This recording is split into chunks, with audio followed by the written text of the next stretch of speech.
Hello, Internet, and everyone watching, and welcome to the sort of first episode of Tales of Terragia. I am Nick Santana, your Dungeon Master and Cosmic Tour Guide for this campaign, and I'm joined with 6 of the most amazing people in all of Los Angeles here to play with me. So everyone say hi with your cameras, everybody say hi! All right. So, real quick before we jump into the campaign, we'll do quick introductions around the table. First, immediately to my right, we have my friend Steven. Hi, Steven. Excellent. Good to be here. Steven, if you could cast one cantrip in real life, you could just pick any one of the cantrips. Screw that one guy in particular. Oh, that's pretty good. Let's do official 5e rules. Right. Ooh. Guidance. Guys. Ooh, that is Oh, a good one. that's a good Guidance one. is a good one. And a very selfless choice. I tried. Next down the table we have Connor. Hi, I'm Connor. Connor, what class have you not played yet, and what's holding you back? Oh my goodness. I have not played an artificer because I have severe ADHD, and that sounds a little bit miserable to me personally. Much respect to those at the table who enjoy artificers. Excellent. Next on the line we have Kimmery. Hello, Kimmery. Kimmery, do you have any type of dice rituals that make them luckier, unluckier? Do you punish unlucky dice, or do you believe in the lie that they're all treated equally? Definitely punish unlucky d20s, and the dice have to match the character vibe. Absolutely. Gotta have color-coded dice. Not as if that were even a question. Jumping to the other side of the table, to my left, we have Cleo. Hey everybody, I'm Cleo. Cleo, what is one stat that you would give yourself a 20 in for you, Cleo? If you could max out Dex, Strength, Intelligence, Wisdom, Charisma, which one would you choose for Cleo to have a 20 in? Dexterity. Dexterity? That's a pretty good choice. What would you do with all that dexterity? Run away. That's fair. Acrobatics, stealth. That's always helpful. Excellent. Moving right along, we've got Tommy in the middle right over here. Hi, I'm Tommy. Excellent. So Tommy, when diplomacy is not an option and you're faced with combat, are you the type of player that thinks 2 rounds ahead of time, or are you winging it every turn? Oh, winging it every turn. Alright. Doesn't matter if it's diplomacy or whatever, you just right off the cuff. So no matter what, combat or not, you're just winging it every turn. Absolutely. Amazing. That's one way to play it. And finally, last but absolutely not least, we've got Elliot on the end of the table over there. Hi, I'm Elliot. Elliot, if you could establish one tiny factoid without knowing anything about this campaign going into it, establish one tiny factoid in the world of Terragia, in the continent of Elbrinn, what's one tiny little thing that you would want to be canon now? I think it would be really cool if there was a flower that smelled like strawberry milkshakes somewhere in the world that we can find. You all hear? It is canon now, somewhere in there, somewhere out in Terragia. Maybe. And Okay. now we're hunting for that now. That's, First quest. That's a quest. That's the whole campaign we're talking about.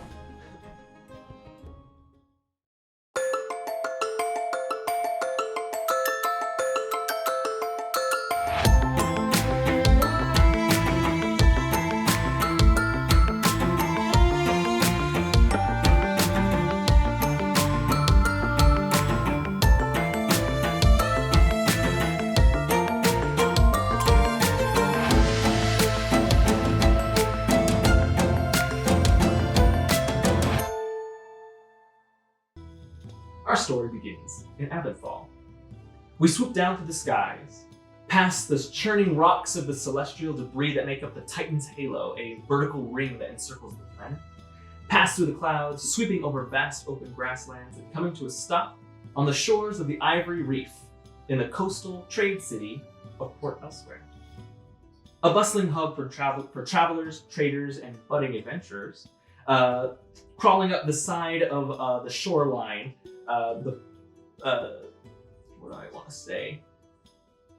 Basically, think that this city was sort of just thrown against this side. It's almost like washed up with the ocean. It's kind of splashed up against the rocks, and every once in a while, it's sort of slowly expanding up the ridge, and kind of like this city is clearly on the rise. It's outgrown its original purpose as just sort of a port trade city, and it's become sort of the central entrance point into Avonfall from anywhere else. It is the sort of funnel where all trade, peoples, travelers, adventurers, they all come to Port Elsewhere. A vast and complicated dock system spiderwebs out over the bay, housing nearly hundreds of ships of all shapes and sizes.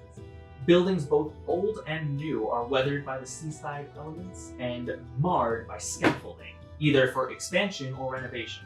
The architecture is a strange class of classic Tudor-style, like cottage-looking kind of buildings, but with a bunch of like gearwork and clockwork pieces of sort of stuck onto buildings, sort of like the town is desperately trying to keep up with the times, even if it just has to slap on this crane to a building or whatever to help things move around. There are different parts of the city that have expanded a bit more so and more sophisticated, but a lot of this city is just sort of like, oh, we need this here, we need that here, because that's what people do nowadays. So the city is rapidly growing, even if it is not quite sure how. A massive clock tower rises from the central town square, a masterpiece of clockwork contraption that serves both as a source of pride for the city, as well as a local annoyance. The chimes are quite loud, and every hour on the hour is a bit grating on the ears of the citizens of this town. But in the center of the town square, right in front of that clock tower, is a fountain with a tall pillar of stone rising out of it as part of a sculpture of the fountain with various hands pointing different directions. Throughout Elsewhere, though Elsewhere is typically a busy city, today marks a special occasion. Crimson banners and flags crisscross over the thoroughfare as crowds weave through the city's winding streets towards the newest and grandest addition to the city, the Scarlet Rail Station. With the completion of Avonfall's first railway system, Port Elsewhere marks the final stop on the locomotive's inaugural journey. That's a really hard word to say. Tough word. Inspiring citizens from all over to come in droves to see the strange new technology in action and welcome another influx of commerce into this city. So here, it's early in the day, just a little bit past morning. That sea breeze is still rushing in from the ocean, Port Elsewhere. The streets are flooded with people, slowly making their way through the city up towards the Scarlet Rail Station. And among the crowds in the streets, all manner of people can be found here. From the pious followers of the old gods to rugged bandits and thugs seeking their next targets, and pretty much everything in between. Although today, a great deal of Elsewhere can be found slowly. Oh, I already said all this. But kind of bobbing amongst the balloons and banners of the celebration that are already kind of being set up throughout the city even early in the day. Excited townfolk flock to the station, and we stop at one of the more unconventional residents of Port Elsewhere. They kind of stand out a little bit, not exactly matching the kind of standard clothing or style that would be found in this part of town. Connor, please tell us who we see and what are they doing on this fine day? You see, are we saying names yet, or are we just descriptions? I mean, we don't know them yet. All right. Tell us what it looks like. You see a young man, average height, above average attractiveness. He's like snaking his way through around the crowd, slowly making their way through. He clearly wants to go see this new exciting train, the Scarlet Line. He has this wild, like, windswept green hair that he holds up with a pair of like leather aviator goggles. He's got like lightish but tan skin from spending a lot of time out in the sun. He wears this scarf around his neck and shoulders, and yet nothing underneath that. He's very confident, clearly doesn't show any discomfort working his way through around all these people, being just kind of bare torsoed. He's got like a leather bag and satchel on his hip, and he's got these almost circular bladed weapons slung on the other hip, and just simple like linen like harem pants, and he has his forearms and legs wrapped. So he's kind of making his way, not really caring who sees him. He's obviously, like you said, not quite the average citizen. He's just pushing his way, not really worrying about anyone else right now. You're kind of winding your way through the crowd. It's getting a little congested. Something that's like familiar to you, but in a way that you don't like it. It's like, oh, I remember crowded streets and narrow alleyways and whatnot. And you always found the easier way to get around this kind of stuff. And you're kind of looking around and you notice. Give me a perception check. First roll. It's good. That's a 22. Oh, okay, that's great. You're stuck in one of those lines where I'm sure many of us can relate, where you're just sort of like walking along the street and there's just a row of 3 people that have to walk shoulder to shoulder and they're taking their leisurely time, even though there's clearly space ahead of them. It's just one of those situations, and you're kind of like looking around for any way to get up there. But you do see that these buildings would normally not be easy to scale, but with all this extra stuff that's kind of been recently added, you kind of see this little inn kind of to the right that used to have just like flat, slick wall kind of going up. Now has this large kind of pipe sticking out of it, and going up, it has to kind of bend once or twice to kind of get around the structure before leading up to the top. Perfect for climbing. Excellent. My character, I might have said the name earlier. My character detaches the 2 almost circular bladed weapons on his side, and with a flick of his wrist, they kind of like extend out and they like unbend to create these 2 sickles. He makes a beeline toward the pipe. He's gonna start climbing up the building using his sickle/chakrams as hooks as he makes his way up to the top of the building. That warrants an athletics check, or no, acrobatics check. This might be where it all goes wrong. No, it's still good. No, Dirty 20. Oh, all right. Still my Nice. Easy enough. Scaling buildings and kind of running along rooftops is something that you were raised on. So getting up there, easy enough. You kind of like hook into one of the pipes, swing it around, kind of like run up the side of it, able to get it. It's easy for you.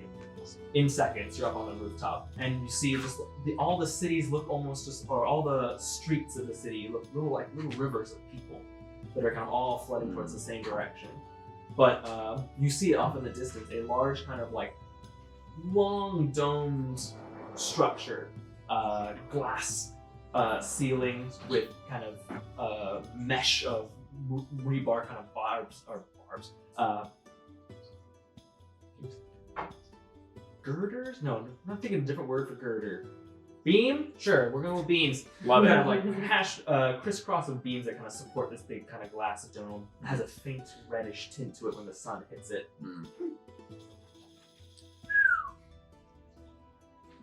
Look down, see how far down I am. So, all right, better not fall. As I just sort of start making my way, thankfully faster than the congested crowd of people. Okay. Before I jump to the next building or however I'm getting across, I'm gonna look back to see if I might spot any familiar faces or traveling companions. Speaking of, Leo, I'll say that you just, only a few seconds ago, lost your traveling companion in the crowd. Not the first time this has happened. He's quite excitable. But you kind of disappear into the crowd for a moment, and only a few moments later you sort of see this shadow and watch as he kind of scales up this pipe and it disappears over the rooftop. Could you tell us who we see kind of waiting in the crowd, silently judging this person? Yes, you see a just shy of 6 feet tall humanoid woman. She's lean, lithe. Her skin is very pale.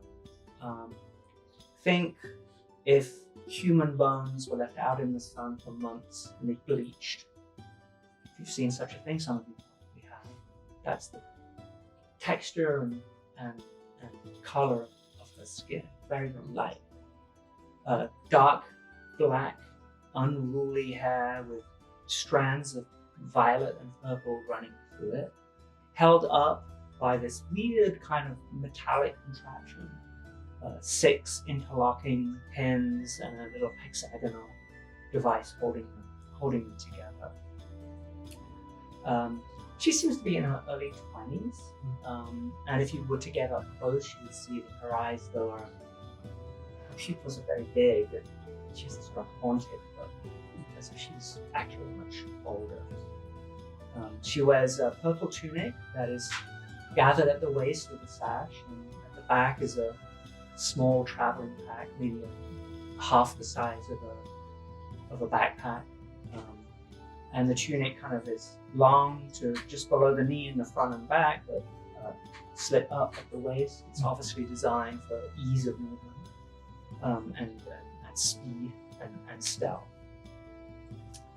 Again, just like the character we just met, her arms and lower legs are wrapped with purple dyed ribbons that look like they've been wrapped and rewrapped times.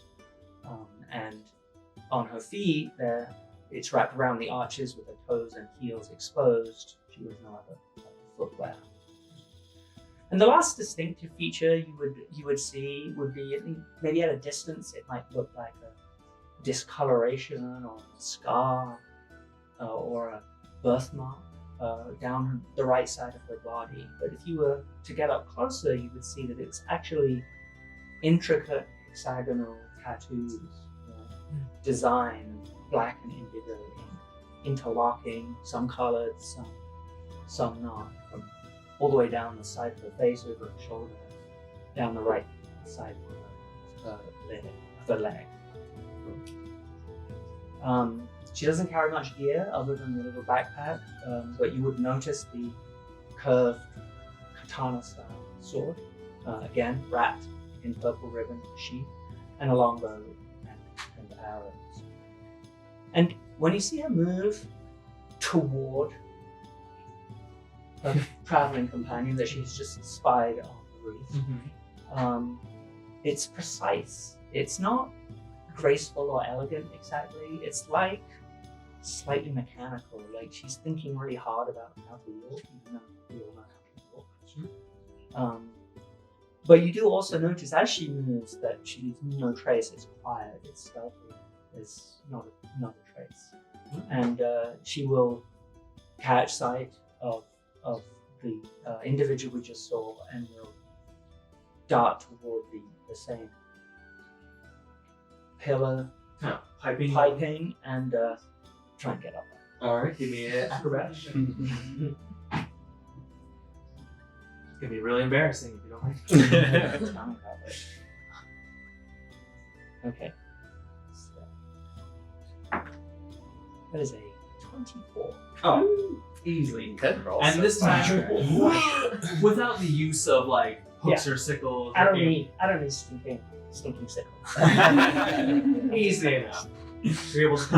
You're able to sort of free run or parkour your way up, kind of like jumping from one side of the pipe, kind of running up it, and just as the gravity starts to take a hold of you and your feet kind of you lean back, palm catching on the other side of the building, kind of suspend yourself and then just kind of walk yourself up the rest and able to kind of flip somewhere up there onto the rooftop. Zakkai, Oh, you caught up. we talked about this. I don't think so. Just we travel together. You need to tell me when you just are going to rush off. Look, you told me that you're this amazing, stealthy. Well, you didn't tell me anything, but I figured you'd catch up, and look, here you are. We're gonna miss the train. Okay, well, just a That was a cool move. just a moment. Just tell me A little when you go to backflip brush you off. did.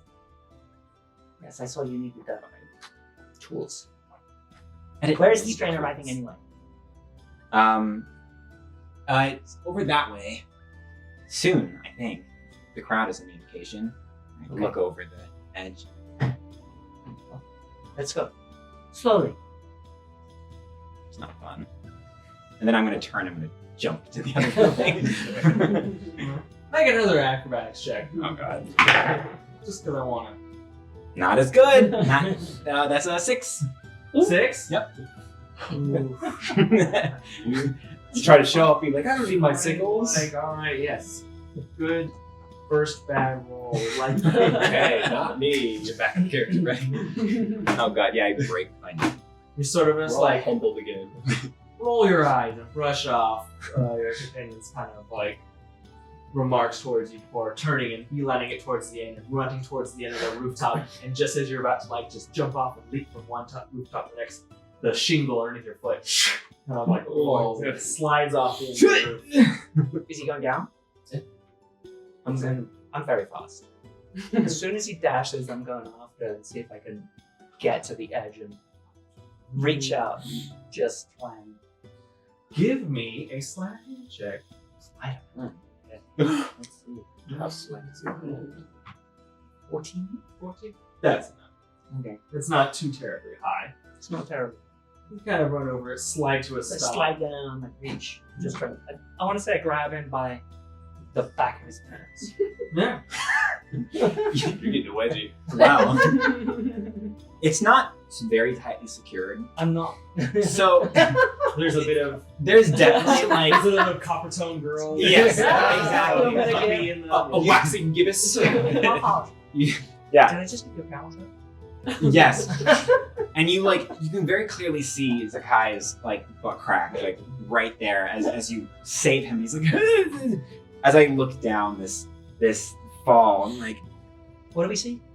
you see the roof shingle kind of tumbling through the air before it smashing on the pavement, and you see a couple of people that were down the street immediately. Huh? That just almost hit. Find a I'm gonna handhold. wait I with can't- them. I'm not that strong. I can't. Grab on. Okay. Oh god.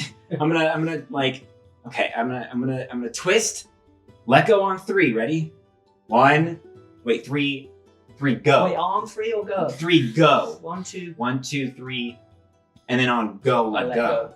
Oh! I'm gonna try to twist around and like try to grab myself with my hooks, like at least on the edge of the building. Alright, dexterity saving throw for this one.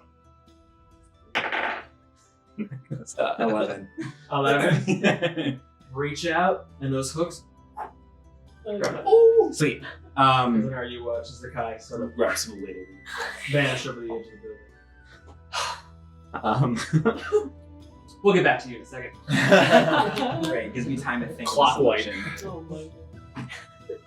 Meanwhile, across town, on another end of a port elsewhere, amidst the crowds that are all sort of flooding towards the Scarlet Rail station. Like I said, this is a trade city. It's very popular. All manner of folk come through here.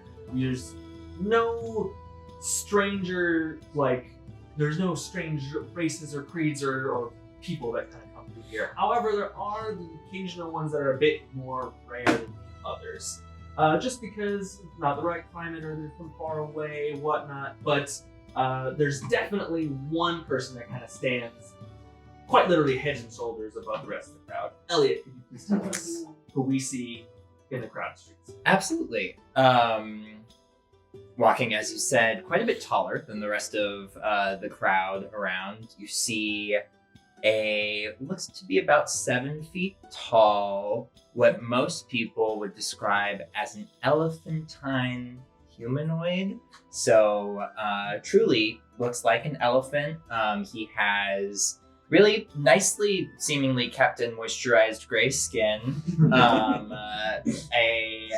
Very large ears, like an African elephant, so quite big. trunk, tusks to go along with them, the beautiful deep brown eyes of an elephant, but unlike what we would think of as an elephant, walking up right on two legs, and resting on one of those eyeballs, a monocle, on one of the tusks, a beautiful gold ring that goes right around the circumference of the tusk. And he is kind of, I wouldn't say overly bulky, but just very tall and still robust. So trying to kind of skirt his way through the crowd as he's moving through, trying to kind of, get around people. He is walking with a large staff that's carved out of wood. It's like natural wood at the bottom, and then as it comes up to the top, a beautiful like bleached white wood color that goes into a hook. You could say looks like a crochet hook. Has some bells wrapped around the side, tied to some ribbon. Walking with a traveling pack on his back, looks like he could be ready to set up camp in some remote area at a moment's notice. Little shield as well too, in case any trouble comes by. But the most striking thing about him as he's walking is underneath, his base clothing seems to be some academic field adventurers clothing that you would find on someone going out to an archaeological dig, something of that nature. But over it, we find a beautiful embroidered cloak, a floor-length embroidered cloak that has multicolored embroidery of beautiful plants, some mandala-esque motifs that are all woven into the fabric of the cloak. Has an almost preternatural shimmer nature to it. It's a really quite an engaging garment. And so as he walks through the crowd, maybe a couple eyes get caught by that. But you see him doing his best to be very polite as he knows his size, and trying to work around the throngs of people as he goes to approach this train platform, trying to see it. Yeah. Roughly how long do you think you've been here for elsewhere? Just a little while, having come in following a lead. I believe that there's someone potentially here that has some information that he's looking for, but here just a little while, out and about for a longer time than that though. Seemingly, the traveling pack and camp setup has been used a little bit on the journey to here and stops along the way, but maybe just enough time to have kind of got the bearings a little bit of the city to kind of scope out what was going on. Real quick question. What is your character's passive perception? That's a good question. I should know that, but let me double check. Passive. First session, you don't have to have everything memorized yet. Passive perception is 13. 13? Alright, that's plenty high enough, especially with those big ears that you've got. Because you're a bit closer to the station than most of the other people. But you do hear a lot of murmurings in the crowds, people chatting excitedly about the potential of what it is. This is definitely the newest, biggest thing.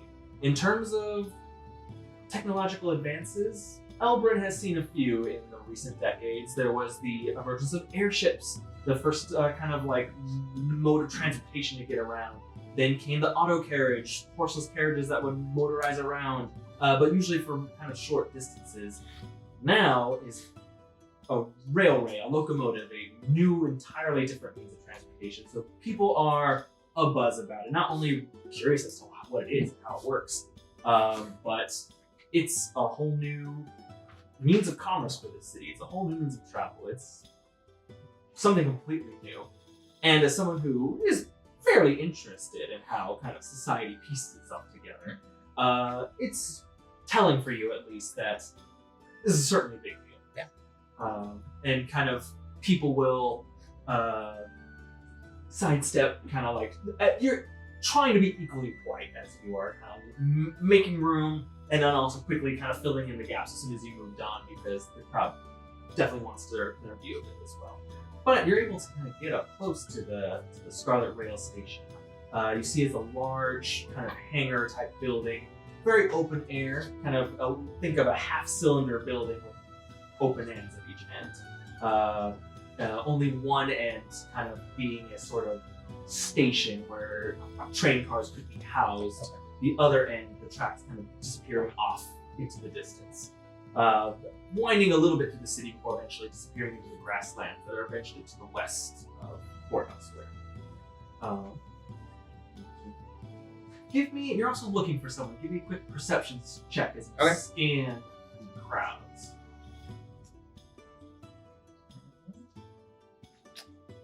That is gonna be a 16.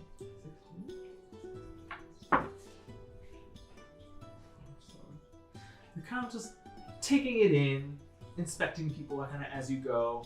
So far in the crowd, it's a crowd of townspeople. No one quite stands out to you.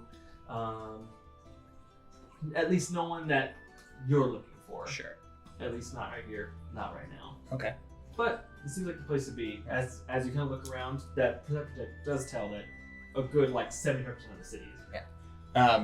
I mean, I might just try and find a friendly face and lean down and ask, excuse me, do you know what time the train might be arriving?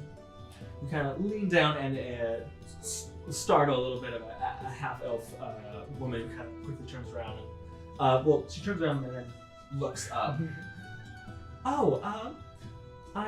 They said midday, but I'm not quite sure. Thank you. That I had heard the same, but wanted to be sure. Thank you so much. I'm very excited. It's an exciting time indeed. Absolutely. Technological marvel. I've never seen something like this before. I've never even seen an airship before. Oh, well, yes, the world's changing quite rapidly, but hopefully these things bring goodness to the world and are useful to all people. She kind of nods along and agrees with you. There are a couple of kind of scoffs from people in the surrounding nearby areas that of varying levels of dismissive of your comments. Some very kind of ugh, this guy over here. Some very just kind of all right, whatever. Well, Mr. Philosophical, so. I will carry on as I always do when these sorts of comments come up and thank her again and keep an eye out for any unusual or noteworthy characters to that may pique my interest in terms of who I am looking for here at the station. Kind of settle in, kind of comfortable, mostly because no one's blocking your view. You're Good easily eye able to line, see- yes. You're able to see over the crowd. No one is kind of blocking your view. There are one or two people behind you that are doing that kind of of course we're trapped behind an elephant person. Trying to poke their way around. And they kind of look off into the distance, trying to follow that set of tracks that kind of go off into the distance. And these are a fairly hefty set of tracks. They're a good, we're more familiar with train tracks being close to 6-7 feet apart. These are closer to 15 feet apart. This train is seemingly quite large, much larger than we would kind of expect our trains to be. But as the kind of gaze follows off and follows little tracks kind of leading off in the distance, we follow those tracks, kind of zooming along out of Port Elsewhere, down along the tracks for miles and miles and miles, and outside the city we just see rolling grasslands and fields kind of passing by until all manner of civilization is gone. Now, just dirt and grass in the middle of nowhere and a set of tracks. And 3 figures that are standing there at the side of the tracks, waiting.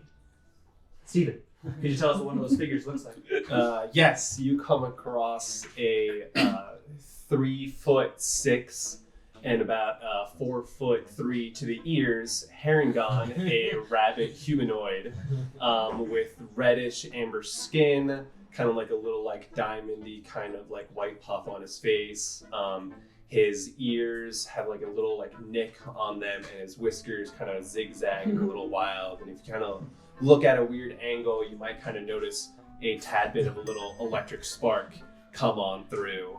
And then as you kind of come through, he has a orange scarf that kind of ever flows anime style in the wind, whether there is a gust of breeze or we're just standing in a room, nothing's happening sort of situation. And he kind of comes down and he's got some hair and pants and a little patchwork of almost what looks to be like a black and white checkered board sort of situation, maybe a homemade dragon chess board that was maybe, a little handcrafted and such. And then going down further, you'll notice that one of his legs is actually maybe crudely mechanical, but you can see it was definitely a robotic leg due to some form of circumstances that befell him. And then he's kind of wielding a almost comically large half set of shears, almost like scissor-like sort of thing. And he's kind of hopping along next to his companion, and he kind of whispers over, so Rita wants us to make sure there's no fainting tech on this train? Over to his other two companions. Yes. Tommy, if you could tell us who this Herringon is talking to.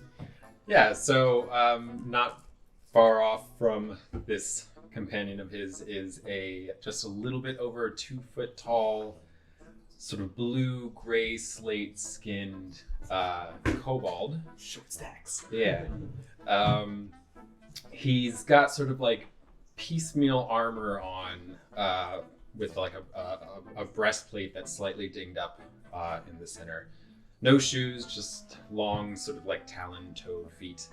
It's got a little bit of grease on his snoot as he is working on something.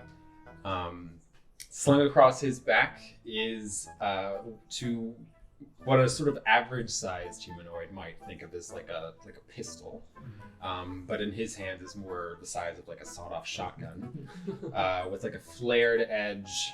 And then on his side is a rather large, thick wrench that every once in a while will sort of like spark between the parts of the wrench, a little bit of like electricity. And he's just working on this sort of large mechanical round object next to him that's about at least twice his size.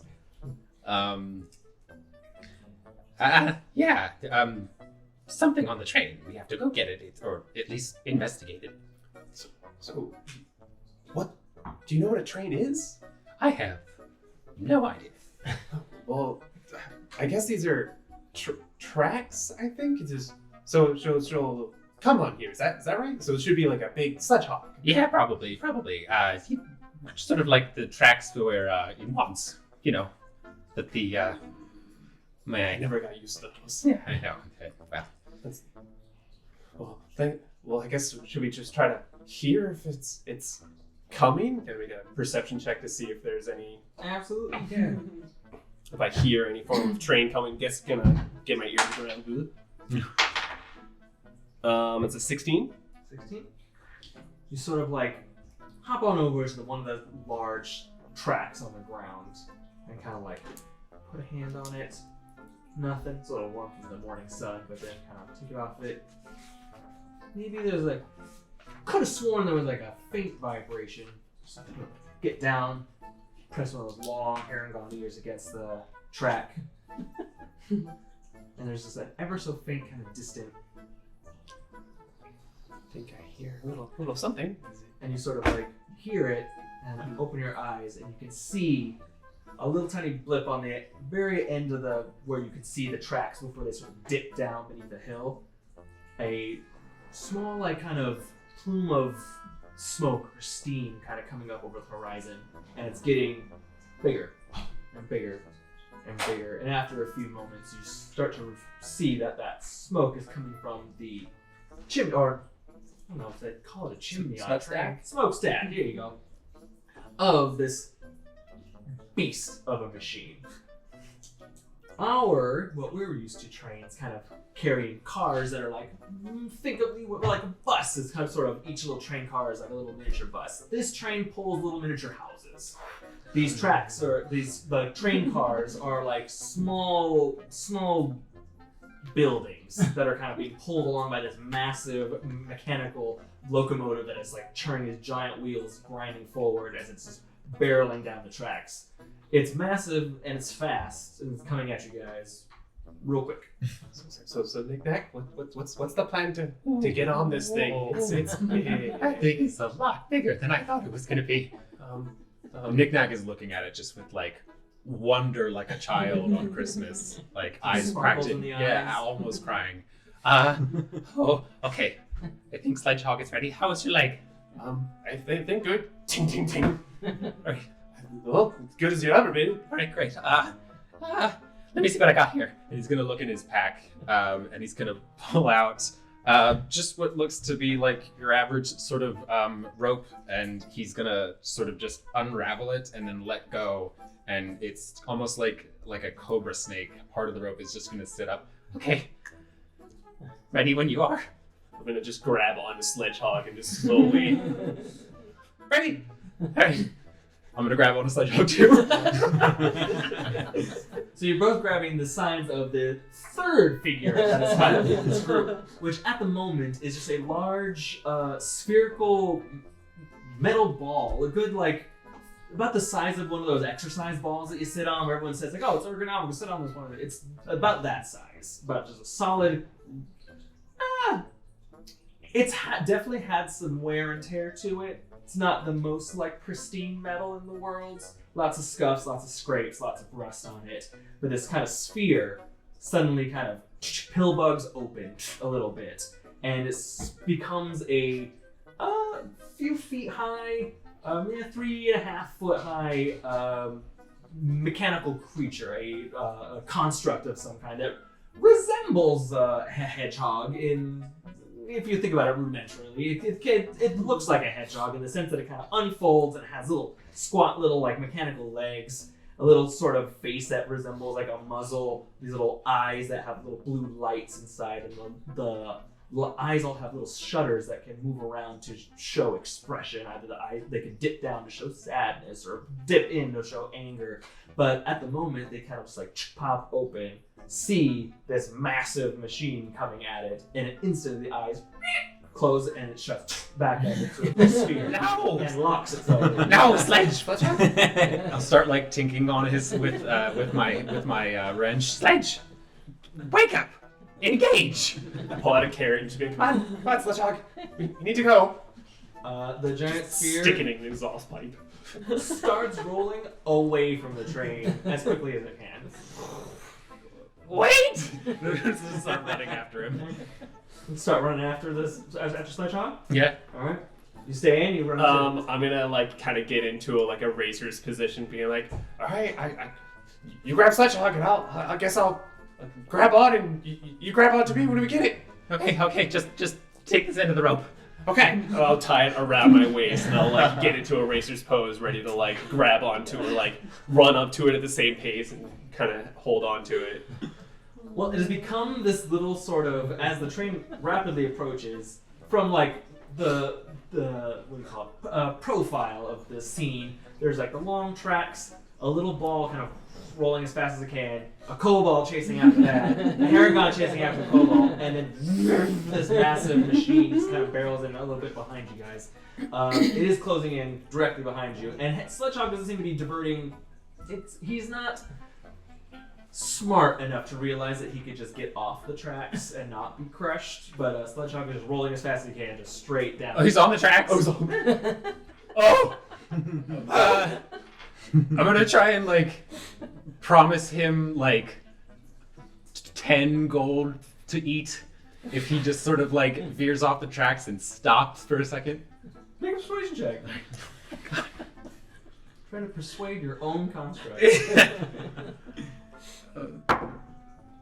10? 10? Uh-oh. Yeah, Sledgehog's just barreling. Oh my gosh. I will kind of like get like panic mode, kind of put my mouth into like my little scarf thing, and kind of like I'll slowly like calm down as my like little safety security blanket, and I'll activate my scarf of the fleet foot to double my walking speed to zip past Sledgehog essentially, and kind of like batters swing him off of the track with my greatsword, almost just like get off, and just swing him off course. Just suddenly in a blur of like kind of reddish auburn kind of fur the Haragon just zips right past you, past Sledgehog, and stops, and swings this giant half set of scissors that he has to knock Sledgehog right off the track and kind of eventually, yes, congratulations. Game of ping pong. Knock him off the edge and kind of off the tracks and kind of rolls off the tracks a little bit off to the side and eventually kind of settles to a stop. I'm gonna go out to him and clink him open again. He sort of like opens just enough where you can see the little snout in the eyes. Come out. Sledge! I promise it's going to be fine. We've been through worse. The eyes narrow a little bit. You want that gold, don't you? He kind of unrolls himself and kind of. Great! Hold on to this piece of rope. Alright, let's go. And then I try to like catch up to the train while the rope's around me too, and try to grab on as much as possible. Fasten it to the train! All right. Trying to jump on and kind of tie yourselves to this actively moving locomotive. I want to ask. I can race it. I'm faster. Basil, give me an athletic. No, give me an acrobatics check to sort of try and even get up onto this thing. Take this one because this is Hey, that is a 15. Can I help? Yes, you can. All right. As Basil jumps, I will, in Draconic, command this rope to latch on to whatever nearest latchable surface this train can, or this rope can reach to, while still being tied around him. Okay, yeah. In which case you could make that roll with advantage. Okay, let's try again. Oh, 19 that time. Excellent. You're sort of only making it because of the scarf of the Fleetfoot, kind of doubling your speed, are able to sort of like barely kind of catch up to this massive machine that's kind of just barreling down these tracks. And you kind of jump and are able to kind of cling onto it. And as you do, you're hanging onto it, and the rope kind of snakes itself out of its grasp and kind of wraps around the just exterior handle of one of those, like just a foothold to kind of climb up to the top of the car, the train car, and sort of just wraps itself around there and then ties itself in a nice, neat little bow and kind of ties itself and then falls limp. But you're on the train and the rope is on the train. Oh, nice. I start like reeling the rope back into. Yeah, I'm just on top of Sledgehog, just like spread eagle holding onto the back of him. Sledgehog's just watching as that rope kind of unwinds and before it eventually gets to the end, and he kind of clamps down on it. And it kind of just takes off like a yo-yo we pull behind a semi-truck.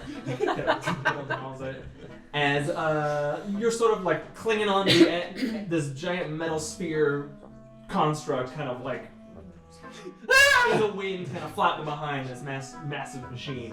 We're gonna come back to that. Now that we're finally here on the Scarlet Rail, we pass through the window. We'll like go from Basil clinging to the outside of it, and kind of like you kind of peek in through the tiny little bit of a window you see. Inside that train is adversely different to the chaos outside. There's dining cars with like tables adorned with crystal flatware, lavish meals, decadent desserts, and goblets of wine and mead. There's spiral staircases that lead up from the dining car to the upper part of the car because these are double-decker train cars at the absolute least. Of course. Naturally. There's a small bridge that connects one car to the next, where we go into a room with lavish plush sofas that are all facing out towards the window so passengers can admire the view as they go by. We kind of go past that car, down the spiral staircase into a lower floor of the viewing car, and we reach another sort of, there's top level of the viewing car, these nice big plush sofas that people can relax on to see the view. The lower level of the viewing car is a bit more standard, kind of like wooden pews, like little benches that kind of are positioned to either be facing in towards one another or out towards the windows. It's not as populated as like the dining car or the bar car or the entertainment car. Those are chock full of people, and it's kind of a who's who of the people that are lucky or wealthy or fortunate enough to get tickets to the trip, this inaugural trip of this train. We do come to our final member. Kimmy, could you tell us who's sitting amongst the reading car or the viewing car? Yeah, I would say she actually probably just took the stairs down because she's walking around the train. Absolutely. So coming down the spiral stairs to then observe the benches and who's on that bottom level of the car, you see a like short, young tiefling girl. She's probably like 5'1", 5'3" with her heels. And she has like a light pearly pink skin and then like these dark plum horns that kind of curve back with some gold kind of inlaid in there. Short, like kind of plum ombre hair that's like a little pulled back. Some little like makeup, and like off the shoulder, kind of white, slightly flowy sleeve shirt with a teal kind of vest corset sort of deal with like silver thread designs, and there's a little silver pin, like badge crest looking thing pinned to her shirt, and she has a like thin small rapier on one hip with a very like fine gold basket hilt that is in the shape of a musical note, and she has like a leather strap across her chest that has these kind of like starting from like smaller to larger, sort of like increasing in size, these like little kind of square holders along it with little handles sticking out of each one in different materials, and then a gold lyre across her back, and kind of like a asymmetrical sort of skirt overcoat piece on the bottom, and some like thigh-high purple stockings and like a short skirt, and her like top is like a little, it's like a little undone down to here, and she has like a long chain silver necklace with a locket on the end, and probably reaches the bottom of the steps and just kind of stands there kind of looking around to see. She's like clearly looking at the other people on the train, like looking for somebody. Make a perception check real quick as you kind of scan the seating area of this car. Oh, that is good. 10. 10? Alright. Like I said, this car is not as popular. There's only a handful of people in here. You see that there's like a couple kind of sitting in one bench looking out at the scenery, kind of holding hands and clearly celebrating some sort of special occasion, be it a date or anniversary or something. You see one or two others. You see towards the very end of the car, sort of back against the door leading into the next car, one of the conductors kind of there, just not standing guard or anything, but clearly his duty is to just stand at the door and escort people from one car to the next. There's one or two other people kind of sitting in spots. You do see another closest to you, only a bench or two away, sitting on her own, an older woman, half-elf, kind of pulled back dark gray hair into like a large bun, and in her lap, in her arms, is a large kind of like traveling bag, a satchel that's kind of overstuffed with something, and she's holding it very tightly against her, and she's like just kind of waiting for the journey to end. She may not be comfortable on such fast-moving, large technology, and she seems to be a little bit out of sorts as she kind of clutches her bag and is. But otherwise, there are not many people else in this car. How many, like, cars, probably, does the train have? The train has a total of 10. 2 of them are luggage cars.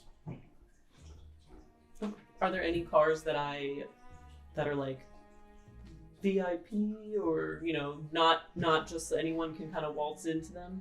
Yes, there is one car that is exclusive to people who have premier tickets. You do not have access to that car. Would it be, since I've been on the train, would it be safe to assume that I'm getting towards the end of everywhere I've looked and just that's the last car left? That's a very safe assumption. Not here either. I'm gonna go up to the, not conductor, the Yeah. train employee. Yeah. That's what they're called. Excuse me, sir.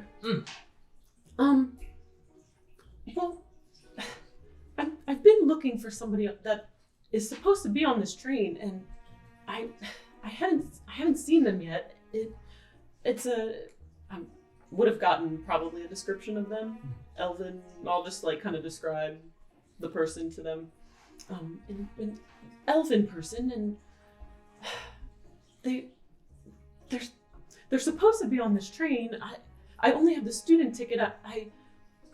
I'm not allowed to go in the other the special car. But would it be okay if maybe you took me onto the car just really quickly so that I could see if they're there?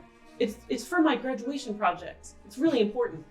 As you kind of like go into it, and the more you lean into the last car, the VIP car, and you sort of like kind of nodding along in the same way that like a police officer would listen to a lost child. So it's like, and then the moment you bring up the VIP car, he immediately kind of straightens up again, and it's like, sorry, restricted access to VIP members only. But it's really important. I'm sure it is. Every circumstance is, but I assure you that there's tight security on this train, and there's no access to the VIP car without proper ticket. Kind of holds out, expecting you to present. Would I have? I guess I wouldn't have seen a VIP ticket yet No. from anybody. Is it the next car that's the...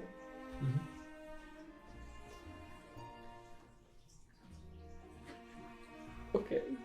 And so it begins.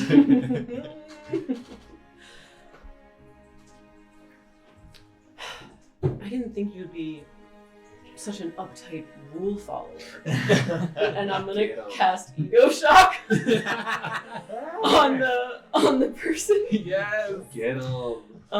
It's a Charisma 14 save. All right. That is definitely going to fail. So he has disadvantage on the next mental save, like wisdom, intelligence, charisma save. So whatever his reaction is, a few seconds later. Excuse me? Well, what I meant to say was, maybe you could just unlock this door for me to let me in just for a few minutes and just go sit over there and look out the window until the train docks in the station and everyone gets off and I'm long gone. And then maybe once your shift is over, then you just go home and forget that this ever happened. And I'm going to cast suggestion on him. Which he now has disadvantage on. Which, yes, disadvantage, right? Disadvantage? Yeah, so disadvantage. Oh, he did take 1d8 psychic damage. Oh, okay. But it doesn't say anything about, like, he knows what, whatever. All right. So 5 psychic damage. It's a really bad headache. I was supposed to be lawful good. You bad stupid. Yeah. Such an alignment. But yeah, wisdom 14 save. Got an 8. So he So follows the suggestion for the next 8 hours. you sort of like ramble on this like, and then you like let me in, and you like let me sit down, and then you just wait until I'm gone. And as he says that, he sort of nods along.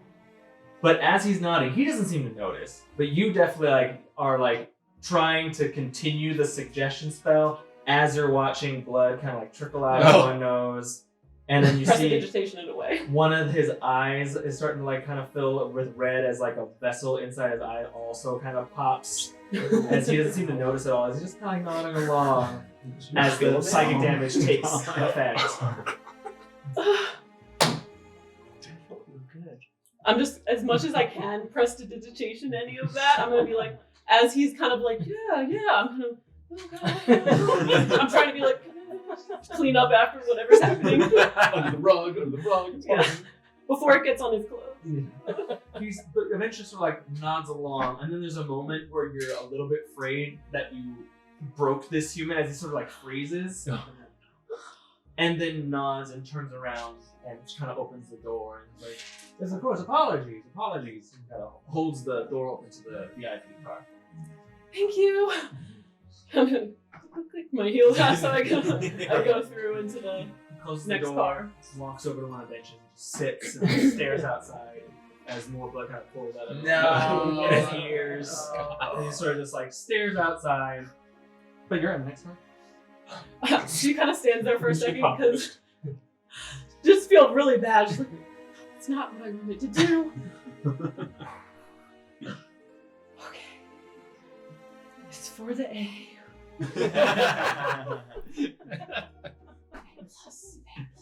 A plus. Okay. Now I'll look at the inside of the VIP car. You kind of look around. This definitely is a far more populated car, and it's got like some plush seats along one side. The other, there's like a sort of aisle in the middle where there's a large round kind of dance floor set in the middle of that aisle area. And the other half is primarily seats, and there's a large bar kind of in the middle of it. It's open ceiling into the second level, which is like a sort of railing around the side where other people are looking down. There's a faint, almost like teal haze in the air, as you can see a couple people sitting around a large hookah-looking contraption that is billowing this like kind of teal smoke into the air. People are laughing and enjoying themselves. You do overhear a couple of conversations saying like, "Oh yeah, we should be arriving soon. It's only like less than an hour away until we reach Port Elsewhere. We should be there by now." There's a lot of that kind of uppity passenger talk, but there's a good maybe like between 30-40 people in this car, as opposed to like the 6 that were in the last group.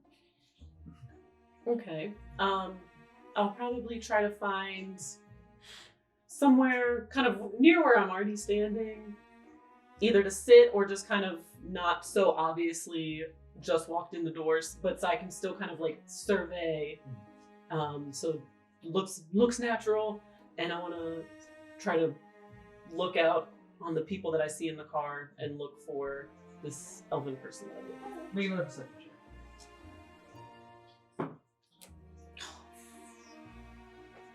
That's a natural 1. Oh. She kind of tries to sit and look, and she's like, and then she's like, "What is this? Why does it burn? It burns." You kind of like clearing that like the sinuses out from this like strange new thing, and just like turn around and It's not like, even that thick. She's just like look away. like, sensitive. You don't even realize that, like, kind of as you turn away and over the shoulder behind you, there's like one of the windows. You see a set of kobold feet, kind of like climbing up the window on the outside. Outside, You said I don't see them? you don't see that as you kind of like are brushing your eyes over the shoulder behind you, outside the train. I'm gonna need Basil and Nik-Nak to both give me athletics checks Oh. to hang on as this train. That is alright. Small Not feet. good. You got this. Short stack squad. Okay.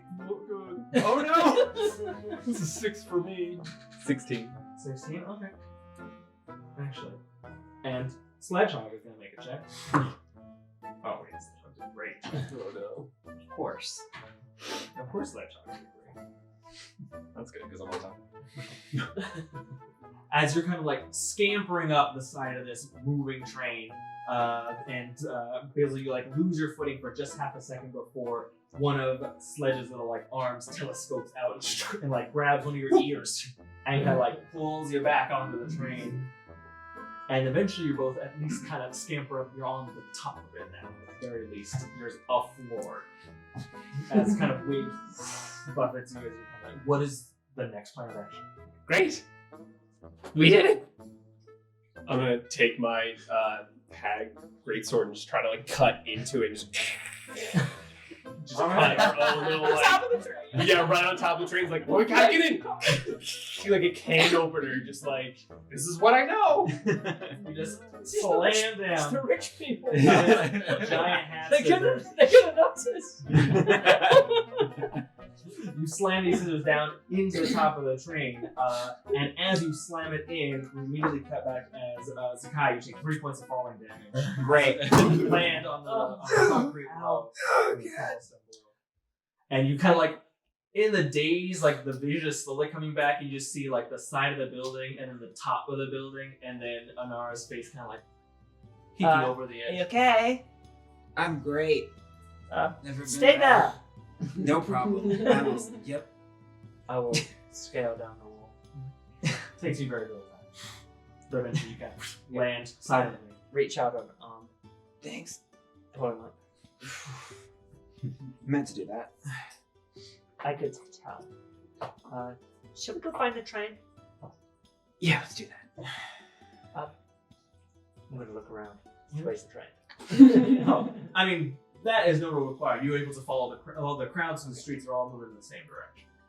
So we will head in the direction of where the train is planning to arrive. Are you trying to just kind of follow the crowd, sneak past them, get a better look? How exactly are you trying to get through the crowd? Because at this rate, at the look of it, you're going to be standing in the back outside. You're going to be one of those like people who didn't get concert tickets, and you're going to be scalping outside if you don't get in close. Okay. I'm gonna look and see. Even though we just did this and Zakkai fell off, is there another vantage point that's higher? I'll have better luck this time. Promise. Certainly, and make a perception. But as you kind of just quickly scan the area, not too hard of a DC. That is a 24. Oh yeah.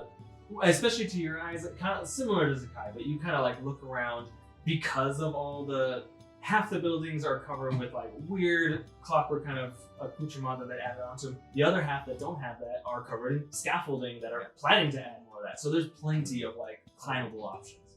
So I'll point over to a likely spot and say, let's try the top again, but don't do any jumping. Promise that doesn't normally happen. It's all good. Okay. You go Happens first. everybody. Yeah, I'll kind of dart over and I'll start climbing my way up. Also head up. This time, you've learned your lesson. You've seen plenty with that 24. You're able to kind of get back up and kind of resituate yourselves on the rooftops of elsewhere. Now we can see. Let's get closer, and this big machine is arriving apparently. Let's find it. This is what you wanted to see. You told me. The big train, the big party. You look at all the people. I see the people. How good can it be? It's a big machine on. Okay, but it's the first one ever, which is pretty cool. Let's But go. also, that means there's gonna be a lot of interesting people here. So I say let's go check it out. Don't fall down again. What are the buildings made out of? I mean, primarily building material. I mean the base structure of a lot of these buildings are kind of wood, plaster, kind of. They're very Tudor style with that kind of crisscross beams that kind of hold them together. Yeah. But there's a great amount of like kind of brass and metal that have been added on to a lot of these buildings. Okay. So there's it's a good eclectic collection of materials that make up these buildings now. Okay. What used to be primarily just like wood and plaster has been added to. Okay. Yeah, so I think as we make our way toward the obvious like ending point with the dome, I assume. Especially from this vantage point, the station, you can't miss it. It's a huge new Okay. structure. So this is where this machine will arrive. Yeah, that's it. So like I said, we will see it. It's a thing. It arrives. Then I have things to do. what? I have things to do in this town. We go, we see, we find. Yeah. What are you looking at? The dome with the light. It's very nice. I think we should just head there now. When is this train arriving? Midday-ish. I look up at the sky. It's pretty soon. Okay. Then we see the train. Then I have people to see, to find. Yes, that is. Yep, that's what we agreed. So, let's go. What I told you. Station. Yeah, as we make our way across rooftops, so I don't fall again. I'm gonna kind of like aim for when I'm jumping across a building or whatever. I'm gonna have my sickles ready to as tools. Any sort of wood or softer material that I could like hook into. Like if maybe it's a little precarious, I'll do so I can kind of like assist myself on the way. Not a problem for you two.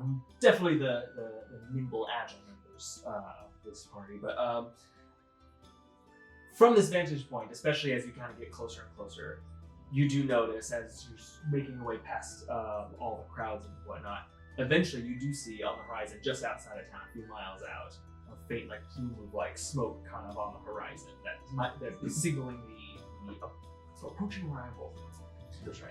And all right, it's almost here. Let's go.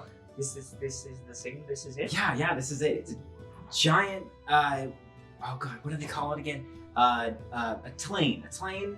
It's on its way here, and that's it. That's it. So ridiculous form of transportation. No, it's not. A lot of people can go at once. It's I mean, you can see all it the coming a smoke. mile off.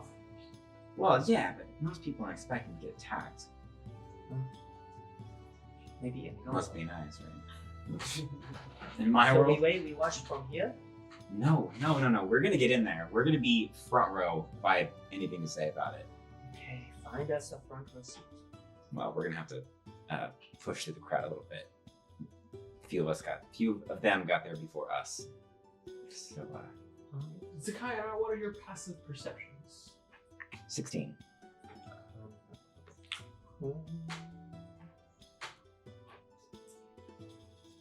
Also 60?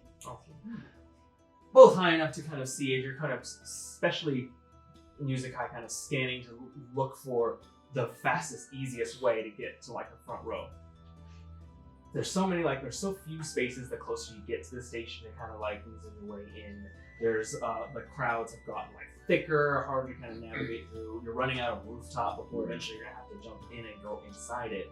Although you kind of do see down below you, there is a means that you can kind of see at least to get in. You do see that there is a small sort of like path being made as the crowd kind of parts, if only to let a very large elephanty type person kind of make their way through. It's clearly like on their way in, but if only because of their sheer size, people are being polite, kind of like making a little pathway towards it as like this Red Sea kind of parts. You seeing the little tail behind that, you could easily jackknife behind that. I guess big elephant. we look at each other. Let's follow the big guy. Yeah. So I'm gonna like hook on like the corner, flip around, and like start to kind of make my way down. And then like try. I don't want you to know. I don't want the big figure to know that We want to just sort of get into his way. Yeah. And just be like kind of surreptitiously following as he's making a path through, and we're just like, We're with him. right behind him. But yeah, we don't want him to know we're right behind him. Make stealth checks.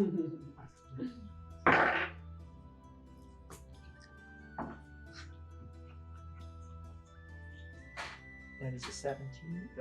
13. 13. All right. As I am walking forward, Wait, what? I'd say I'm pretty used to navigating the world around my size, maybe even in larger crowds such as this, and I might have a special way of keeping a close eye on my six, you would say.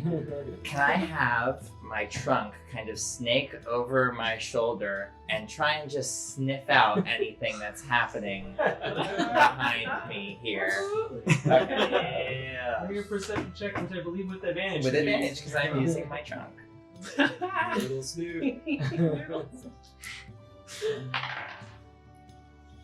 That's a nat 20. For a total of for my Critical smell check. perception. Critical smell check. It rumbles. All right. Well, what do we smell like? That's gonna be a Who dealt it this 23 time? total. It's better than this time.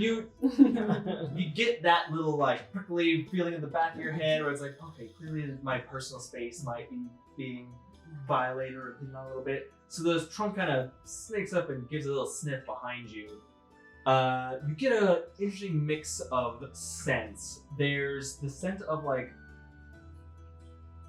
it's a weirdly musky scent of like parchment and ink. Lots of like it smells like you literally just opened a bottle of ink or stuck your nose in. Okay. I'd kind of be familiar with that, rolling in like academic circles and things like that. Otherwise, not too much smells from like one, and then this as the kind of like chunk shifts a little bit to get the other smell. There's the faint like smells that come with average humanoid person, especially one with little clothing and kind of rolling about in the heat. So there's a light bit of kind of sweat, Musky. little musky smell, and then a heavy scent of like sand and dirt. I'm going to stop short and take one step back. Immediately both of you stop short as you run right into the And then you see a quite large head swivel over, ear passes by and goes, "Can I help you?" Didn't expect you to stop there, friend. Apologies, we're trying to get to the front and Yeah, it's just this little gap here. quite the crowd. I understand we're all looking to see this marvel of technology. Yeah, it's pretty cool, isn't it? Didn't mean to crowd you. That's all right, no worries. Would you perhaps need some assistance getting through? If you don't mind offering. If you don't mind us I have a way of following. making a path for myself, and what's two more joining to see a wonder, a marvel, be my pleasure. I like this guy. Of course, you can always ask for what you want rather than just sneaking your way around. Of course, we'll never do it again. Somehow, I don't believe you, but it's a joyous day. What a celebration! What a celebration! Let's go try and find a good vantage point. You know also these contraption? I know as much as anyone else. The excitement What's it of called? the day. A train. Train. You were almost right. I was almost right.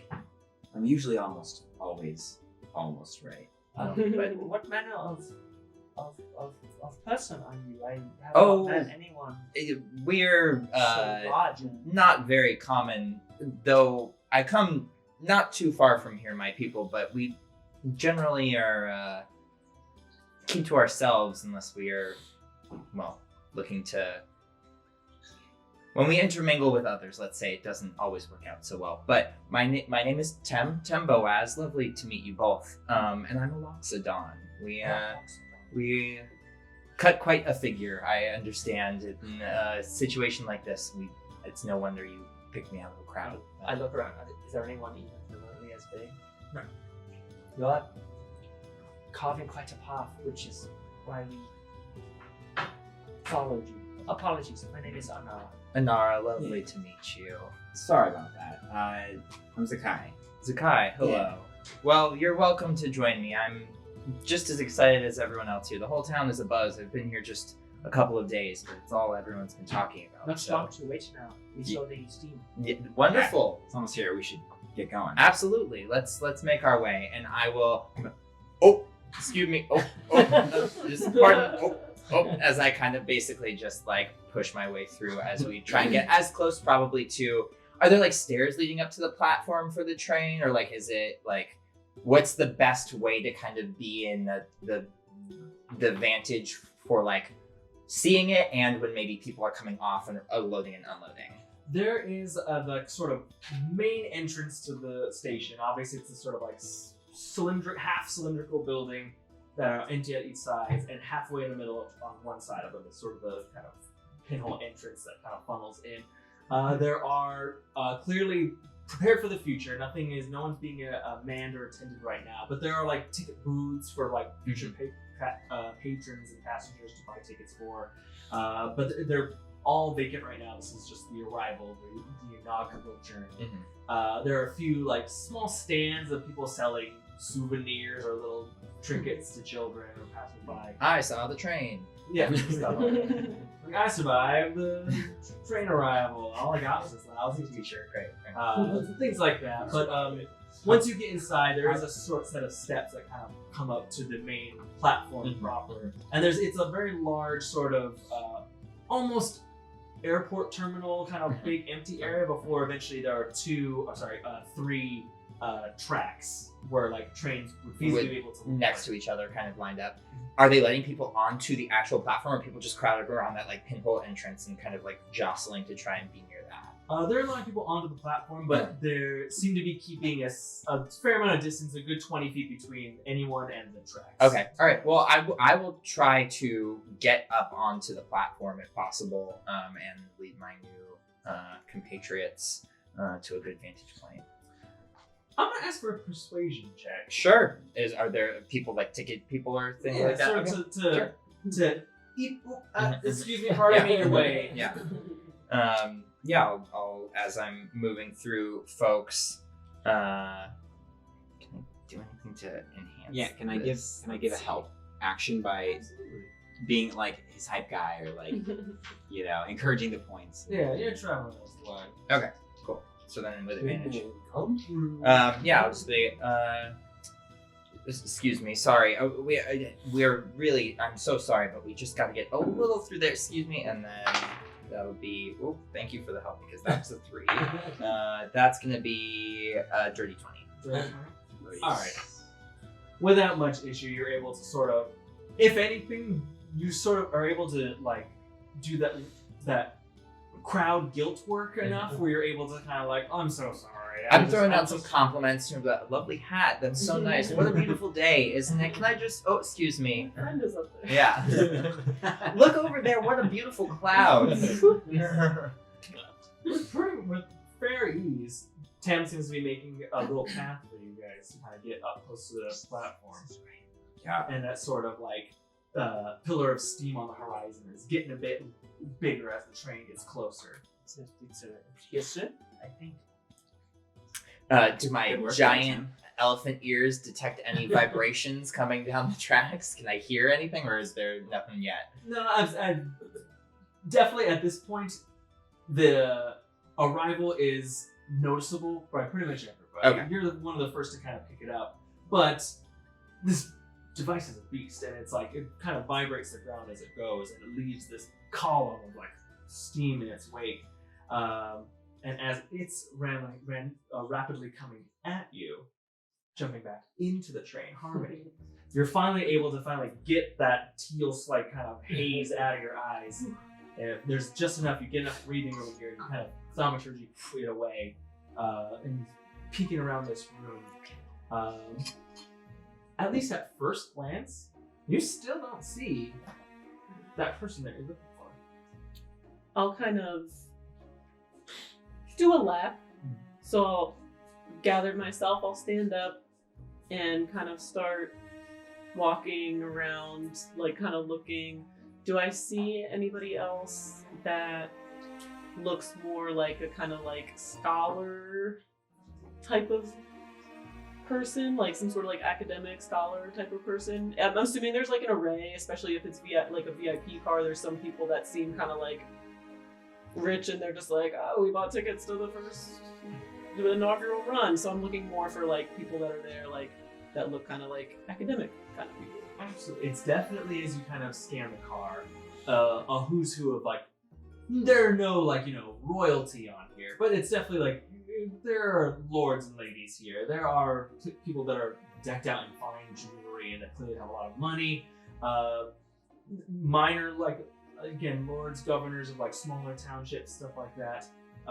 But you do see a few people that just carry themselves with that big wig kind of, presence. And there is one that you do see who immediately strikes you as an academic. It is a tall woman, deep dark kind of mocha skin, short, a short kind of like bouncy afro of like tight curls that are kind of just right here that clearly have been bleached blonde and kind of have faded back to the original dark color towards the end. And the very tips of her hair have an almost faintest of like kind of teal blue hint that like her hair may have been that like almost like a tealish green blue at the end, and then blonde, and then back to kind of black at the very, very base of it, the roots. But she's wearing a very like kind of scholarly robes. This is the kind that you would see like professors at a graduation wearing, those sort of ornamental robes with the sashes that kind of mark their station. She's wearing one or two of those kind of like robes with a shawl over it, and she's carrying a staff that has a large metal kind of like, not hook exactly, but almost looks closer to like a harpoon at the top sort of shape. But it's a staff. It's not like a spear or a weapon. But she seems to be engaged in conversation with another two, like lord and lady, who are sipping on cocktails. Who the two that she's talking to are clearly buzzed and having a good time and just whatever.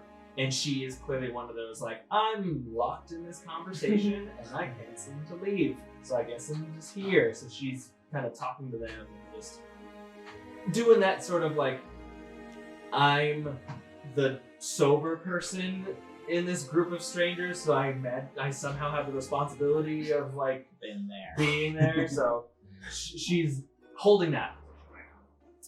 Does she have any?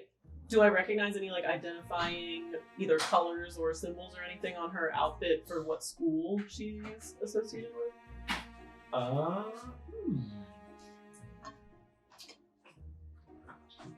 Make an either investigation or perception check. You choose. Probably investigation.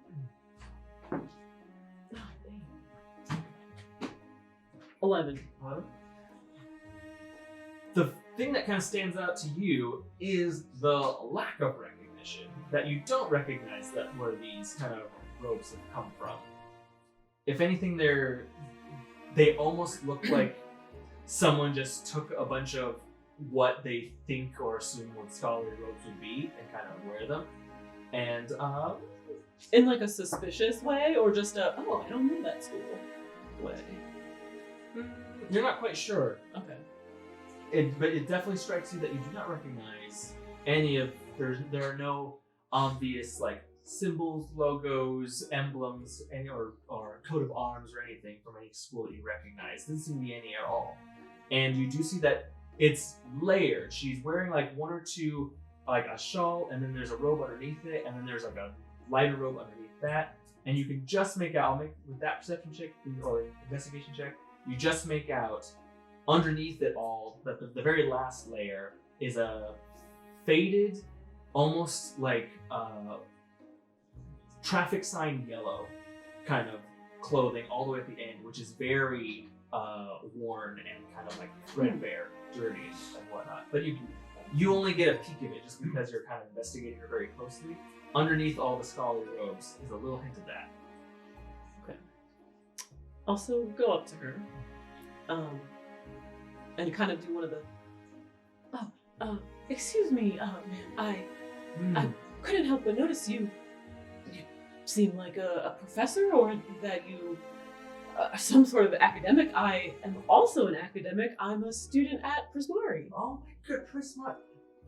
I have a million questions for you. Excuse me. She immediately kind of excuses herself from the other couple and goes, please enjoy your evening. And kind of like, and she turns and whether you like it or not, is starting to like escort you, kind of like usher you away from them.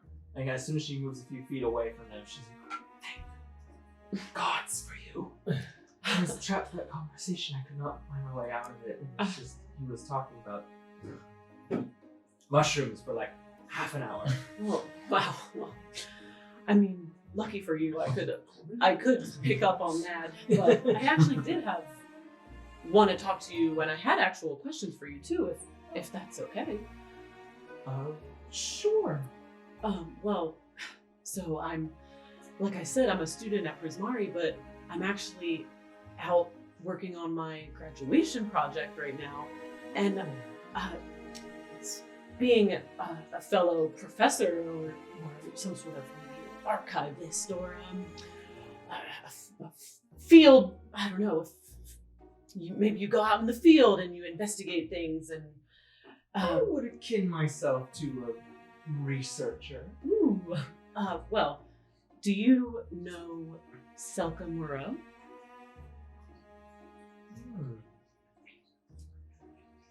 I can't. And as she starts talking, there's a sudden like grinding sound directly above you. As you kind of look up, and you just see 3 feet of like a blade kind of push its way down through this like metal ceiling and starts like. The ceiling directly above us, or like like the top? Well, it's you're on the first floor of the car. There's the second floor, which is kind of open. So I a know, good I need to say early. a good like 15 feet above you. Actually, into the I'm gonna like gallantly like pull her out of the way, anyways. Oh, be careful! What is that? Good question. Are you okay? I'm all right. Should I tell somebody? I didn't see an attendant stationed outside this cabin, but I'll go investigate. Sure. But have you seen Selka Moreau on this car? I think they're supposed to be on this car. I'm sorry, I don't know that name. Okay, well, stay out of the way of this half of the shears, maybe. Yeah, I'm not quite sure what that is, but they did a long, like pointed blade that's kind of like sawing its way in. And a bunch of people have now started to notice and look up and kind of point. Are you making like a circle or a square, sort of like? It's probably like a very bad circle, like very like because it's got to imagine I was trying to fit hedgehog sort of space. Yeah. So as soon as the shape begins to take form, I will start slamming down with my wrench to try to bend the middle down. And I'm trying to pour something in a can. Yup. I'm just like going from the center, so the moment it'll happen. Stay safe. And then I'm gonna run up the nearest staircase. Yeah, you kind of come up to the spiral to the top level, and you kind of get to it, and there's the railing, and like a few feet out, and then directly up is where that hole is being kind of carved in. And like a tin can, it's starting to kind of give way a little bit, and you can't quite hear exactly, but you do start to hear some. First of all, a rush of wind suddenly as it kind of blows in, but some talking and shouting to each other from 2 different individuals. Actually, Almost got it. yeah, I'm gonna listen to. Almost there, just like cutting it in a circle around us, just to like. Still just banging away at it. A good few seconds after like the banging, eventually the hole that you kind of cut into kind of falls in. You hear from outside, you hear a little bit of like gasp and kind of like as like this hunk of metal just comes slamming down in the middle of this VIP car, and all these people immediately kind of back away from it and then look up and you kind of look down and see a troop of people kind of like curiously looking up at the 2 of you. Sorry, 3 as Sledgehog. Like his little face kind of peeks over the edge. like wave my wrench at them, like, hello. I cast Dizzy. I put one hand up, and I have bracers on that have little bars of metal along the backs of them, and then my gloves also have little pieces of metal. And whichever face I see pop over first, I'm just kind of sitting there waiting, and then as soon as I see a face, I just go and shoot a Dizzy. Like, you kind of wave in and then hear an almost wind chime, like, kind of like lilting kind of tune. Make a, I think it's a saving throw. Jeez. Yeah, is he the first one I see? Yes. So it is an intelligence save. Oh, Yes. Wow. Up against some big trouble there. Ooh. 24. Yeah, that beats it. I'm assuming I see it doesn't work. What are you doing? This is the VIP car.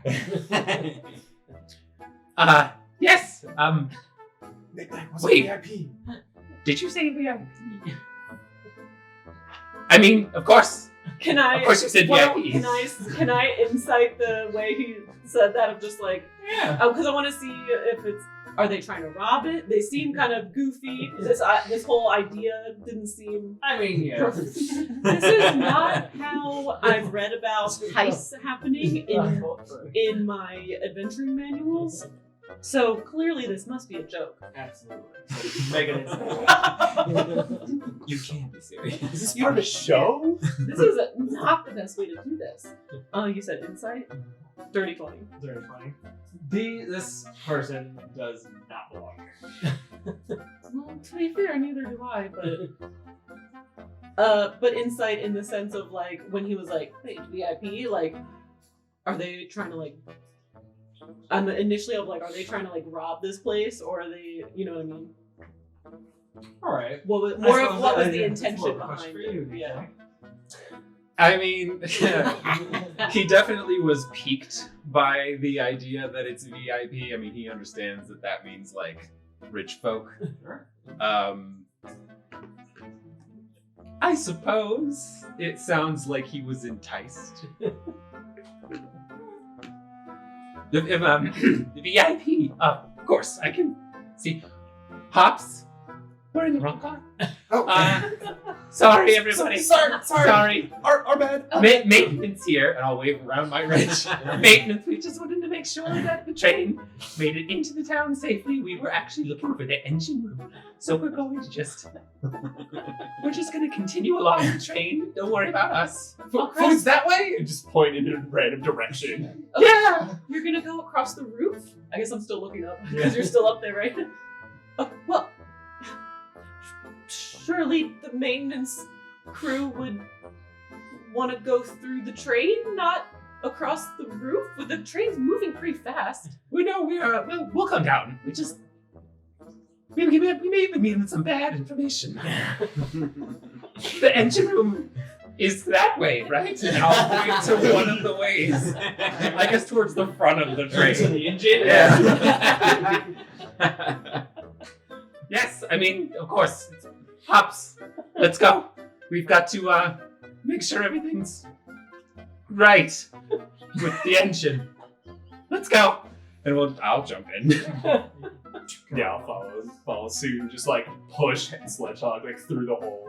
Dodge out of the way as he like falls. First is like little like nimble cobalt kind of lands, and this is like giant sphere of metal just crashes down, and then the Heron kind of tumbles down and lands on top of it.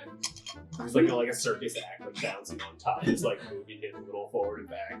Are you two all right? But Yeah, we're just maintenance. We're just here to fix the train, make sure the train, and the train is fine. The train is going to make it to its destination. We have to do standard finishing check, engine room. That's all. That's all. You get a heavy poke on the back of your neck as one of the like more sloppy drunk passengers like, my cot in room 36 has been squeaking all night. We're maintenance, not janitorial. Let's go. if I do a quick perusal of the top level, do I see who I think might be Selka Moreau up at the top? Make an perception. 10. 10. Well, look, no, you don't. You're confident you know who they are, and you have the image in your head. No one in this car matches that description. Well, I'm kind of torn because I don't see who I'm obviously looking for, and whether they like are ill-intentioned or like horribly confused maintenance people. This is the first train run ever, to be fair. This is how we do it. So, well, I can show you to where the engine car is. Perfect. It's the first car. It's all the way at the other end. I can take you there. Perfect. Sure. Yeah, let's go. Come on. Did I, by the way, just notice when she casted Disney, did I notice her do that to me? Oh, that's fair. So, yeah, I mean, I suppose you would recognize that she cast a spell. Okay. And did you have to use like music in order to do that specifically? Yeah, it made like a little like kind of like a little Trill. glockenspiel, a little xylophone. So as she's leading us over there, I'll be like, I know. I'll be like, your wrist is maybe a little out of tune. I can maybe fix that later for you. I can fix it too. For the engine room. It wouldn't make you dizzy if it sounded nice, would it? I suppose it wouldn't. And it didn't sound nice. so we'll go to the engine room. I'm a little like, it's this way. I'll show you. And so I'll follow right behind you, and I'll kind of like be like ushering them forward, but like watching because I'm like making sure that I don't know why they're here. Sure. So I'm like, if they are telling the truth, I'll show them to the engine room. If they're not, I'll watch what they're doing. Fair enough. On our way to the engine room. If Nik-Nak sees something worthwhile to grab from one of these passengers, he's gonna try to nab it. Alright, make a perception check. I don't think that's gonna be very good. Yeah, would this be the kind of dining cart that has like people with like hors d'oeuvre carts and trays around, sort of thing? Yeah. Okay. Yeah. I would Especially the VIP car and the dining car there's attendants with trays of hors d'oeuvres and drinks and whatnot kind of things. Okay. I got an 8. An 8. I was like, hopefully as a distraction of me grabbing all this stuff, I was trying to see if I could like maybe do like a help action, sort of as a subtle way of causing a commotion. I don't know. Alright, I'll allow it. You can have that. You can have a advantage. 10. I mean, as you're kind of like looking around, it's less so that you can't. It's less that you don't see things that intrigue you. Almost anything small and shiny kind of intrigues you, and there's plenty of little things, whether it be a simple fork in someone's hand to you saw at one point a woman with a tall, interesting staff with a weird hook thing kind of at the end of it. It's less that you don't see things that you want. It's more so to keep up this charade, you kind of can't right now. And Fair enough. You're smart enough to recognize, like, I can't just be grabbing things Yeah. if I'm going to the engine room. All right. So I'll just give you this free food. Congrats on free food. But yes, I mean, absolutely. Even as kind of like rolling along, eventually Sledgehog kind of stops and kind of unfolds a little bit. And the arm kind of telescopes out, grabs up champagne, kind of comes back in, rolling along. Pinky out still. Yeah. Oh, absolutely. If he goes to eat anything, like as he grabs it, I'm just gonna press the digitation and make it taste like dirt.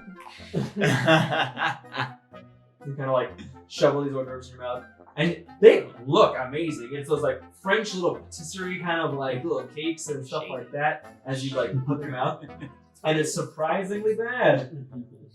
Yeah.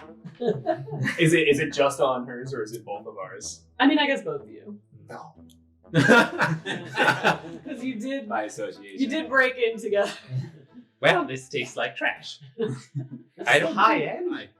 That's what I'm rich sure people. it's better than this in the ground. That's what rich people like. Garbage food. I don't understand why. It's all a sham, isn't it? Just not worth the VIP ticket. It's disgusting. If you tried it, I took a bite. Here. Never. No, I've already tried some. Not trying it ever again. it's awful. Just throw it behind me. I'll just eat normal food. Thank you very much. You kind of pass from one car to the next as you throw like the food behind you. It slaps in the face of a conductor just watching the thing go by. His blood kind of slows. I precipitation the blood away.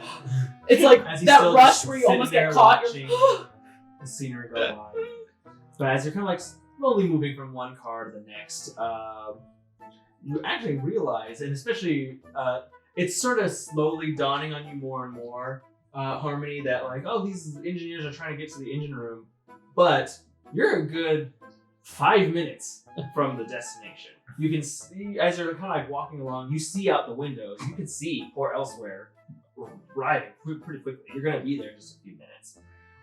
So about like, you're maybe 1 or 2 cars away from the actual engine when you kind of see that out the window, and at least I have high enough passive perception to notice that despite being 5 minutes out from your destination, these maintenance people apparently need to get to the engine real quick. you know, I can see Port Elsewhere. We're almost there. I think there's only a few minutes left of the trip. I don't know if I think we've avoided engine failure. Don't know if your maintenance services would really be required at this point. We haven't crossed the finish line yet. Yes, we have to make sure that the engine doesn't explode when the train stops. First run and all, you never know what could happen. There's a lot of rich people back there, and you know what happens when they die. Everyone comes running. I have seen other, arcane and steam-powered modes of transportation before. Like Maybe what? not a train, but What kinds? I mean, small kind of personal flying contraptions. We have stuff like this in Mountebank too. Oh, you're like airships and... Well, no, smaller for like one person. That's what some Little of the miniature some of the airships. City Watch uses them. Oh, yeah. Interesting. Well, anyway, we just want to make sure that the train actually stops instead of just goes barreling through the town. Yeah. No explosions. Maiden- No sparks. Yeah, maiden voyage, as it is. As they say that, you can feel the slight shift in weight as the train gently and slowly starts to slow down. Well, Feels like it's working. look at that! I think we're stopping. It stopped. Great! A job well done by you guys. Well, what can we say? This train was built very, very well. Except the roof. Yeah. Maybe a bit thin. Maybe they skimped on the roof material. Weird, isn't it? VIP cart. Yeah. Mm. Well, now it's got a sunroof. Oh, you Improvement, can rather. sell it for more now. Hey, rich people love that kind of thing. Outside at the Scarlet Rail Station, Tim, you've been able to kind of nudge and Excuse me. Sorry. way up front. Oh, pardon. Thanks. Zakkai, this was a great idea. He's so big. We gotta keep this guy around. But you're able to kind of like get right up to the front of that sort of like line. That there's one or two there's one or two constables that are kind of there.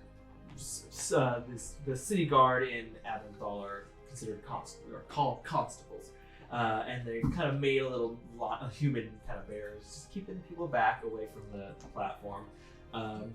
As the three of you and the rest of the crowd can now see sort of like poking in towards like the very edge of town where the tracks kind of like start to move in.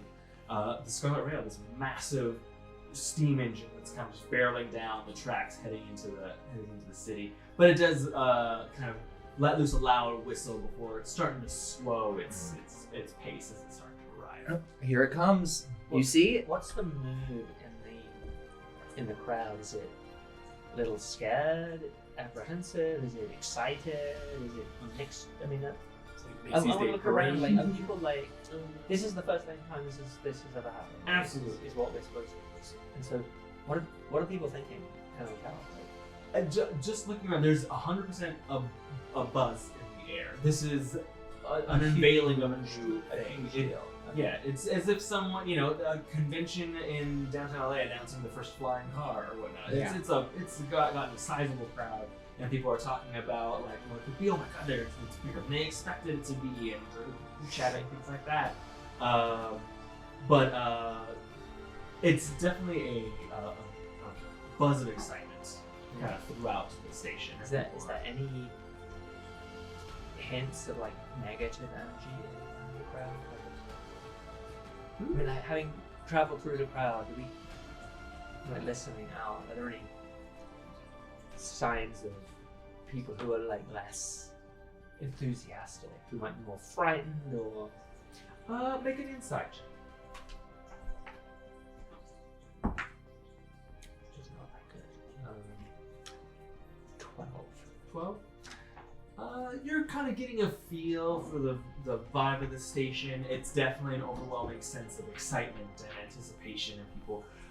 You only pick out one or two. There's like a few constables that are clearly just like, they're here to work, and if anything, they're a bit put off by how like big their crowds are and how excited they are, because it's a bit harder to manage. So they have a hard job. Yeah. There's one or two members of the crowds that are that standout person who's there to just make a fuss or talk about how this is, what a waste of resources. We shouldn't be spending all the taxpayer money from the kingdom on some fancy machine for the rich. But for the most part, it's a novelty that most people are excited to see. Well, here it looks like here it comes down the track potentially. Can you both see? You need to be in front of me. like Yes. Thanks, actually. Forward. I'll scoot around. Oh, it's bigger. Or what? Did you just come to look, or is there a specific reason you both are here? You need to be in this town, like traveling companion. Wanted to see the train. Just curiosity. What can I say? I love a party. Who doesn't? I have things to do here. Also important. She Sure. doesn't know how to have fun. Well, fun is a relative term. Oh God. But we Can I can join get someone we else? can get but we can get into that later. Look, here it comes. Giant, massive wheels, at least like 10 feet tall. These huge wheels start like running into the station. Meanwhile, inside the train, just arriving now, you kind of reach that sort of like last door in the car before getting up to like the engine area. Is where you kind of find the three of you. Well, 3.5, 4 of you. Is there an attendant in front of the door to the engine room? Yes, sir. Well, surely that attendant there will let you guys in since you're the mechanics for the train. Well, I thought you said you were gonna show us in there. Yeah. So you said Oh, it was. I'm not the driver or a mechanic, but I showed you where the door is. Well, we're definitely supposed to be here, so. Looks like we're pulling into the station, so Pops. I'll probably... Sure. I got this. My sister taught me this. I'm gonna go up to the guy and be like, "Hello, can you let us in, pretty please?" And I just like stick out my tail and do like a little like cottontail like wiggle Big wiggle. wide eyes. Yeah, big like wide eyes and just like bat the ears. They're like, "Please stop." Absolute last thing I was saying. Make a persuasion check. My sister taught me this. And I'm just kind of watching. I'm like took a few steps back, so it's not like I'm part of this group, and I'm just watching what happens because I think we're still rolling a little. So That's a 10. 10. it's not great. You say that, and the conductor kind of stares at you for a moment before kind of like looking past you around the car. Did someone lose a pet? A small rabbit-like creature? We found your pet. Now, The Flash! I'll cast Flash on him. Oh my gosh. Nik-Nak, tell me how Flash looks. Nik-Nak cast Flash. So I've got like one of those like we are so far from there's like a constant like light like intense light spell that I've developed in this little orb that I can kind of like one of those shutter lanterns that I just go whoop, like and like aim it at his eyes and like just go wee, and like open it up. It's a save? So The story is the train's arriving in the station. It's not like Oh, an no. area It's gonna be a whole thing. or a whoever sees it It's thing. gonna be a big fight. it's a Constitution saving We just throw. get like escorted out. You have to beat 15. That is a natural one. Oh. So the guy immediately kind of like happens to turn and look right at the thing exactly as you hold it up and open it. And luckily, Harmony and Basil, you're kind of just outside the periphery enough as this insanely like bright beam of light just kind of flashes just for a second at this little device in Nik-Nak's hand. And the man immediately stumbles back and like hits against the wall and starts and like just rubbing his eyes and like trying to look around, and he's clearly blinded, completely blinded as he starts like, fumbling around. I can't. Wait a minute. What? Grab Oh it. my God, And what just did like you do? you like just Like, go what did straight you do to in, him? dash into the door. Yeah. Just go into the room. And I grab like I'm gonna I start grab, running like, after grab them. Wait! Harmony with us I don't too. think you're Just, like, mechanics! we just grab her as an accomplice, basically. I knew you weren't mechanics! You're being as you say that, a small rabbit hand kind of grabs you and pulls you along. No, don't make it look like I'm in on this! We're all in this now. No! You're shoving us.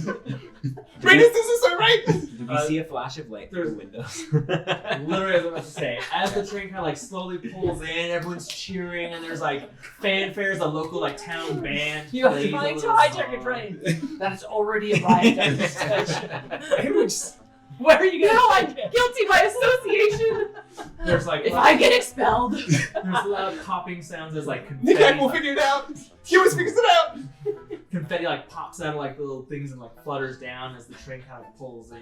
And as it like slowly starts to like pull in, the car right behind the actual train, that very first window, there's a kind of just like as if someone just set off like a instant like flash grenade or something, just blinding light kind of flashes out those windows. Whoa. And a few people are confused, but most of the people just, oh, and they're just like really excited and start clapping. Fanfare. The town's like local band starts to like play a little songs like kind of He started usher- earlier. The goes at the start. As Wow. the train kind of like pulls into the Impressive. station. So I guess as much as I can, I'll just be using, at this point, like prestidigitation to try to like muffle any like alarming looking like other flashes or any like lights or whatever, smoke or whatever they end up doing. The two of you and plus you're getting like dragged along behind him are kind of pulled into the engine of the train. It's again massive. It's you kind of move in. It's almost like a small, just like power plant. It varies when you kind of walk in a room maybe from the one end to the other are good like 30-ish feet and maybe like 15, 20 feet across.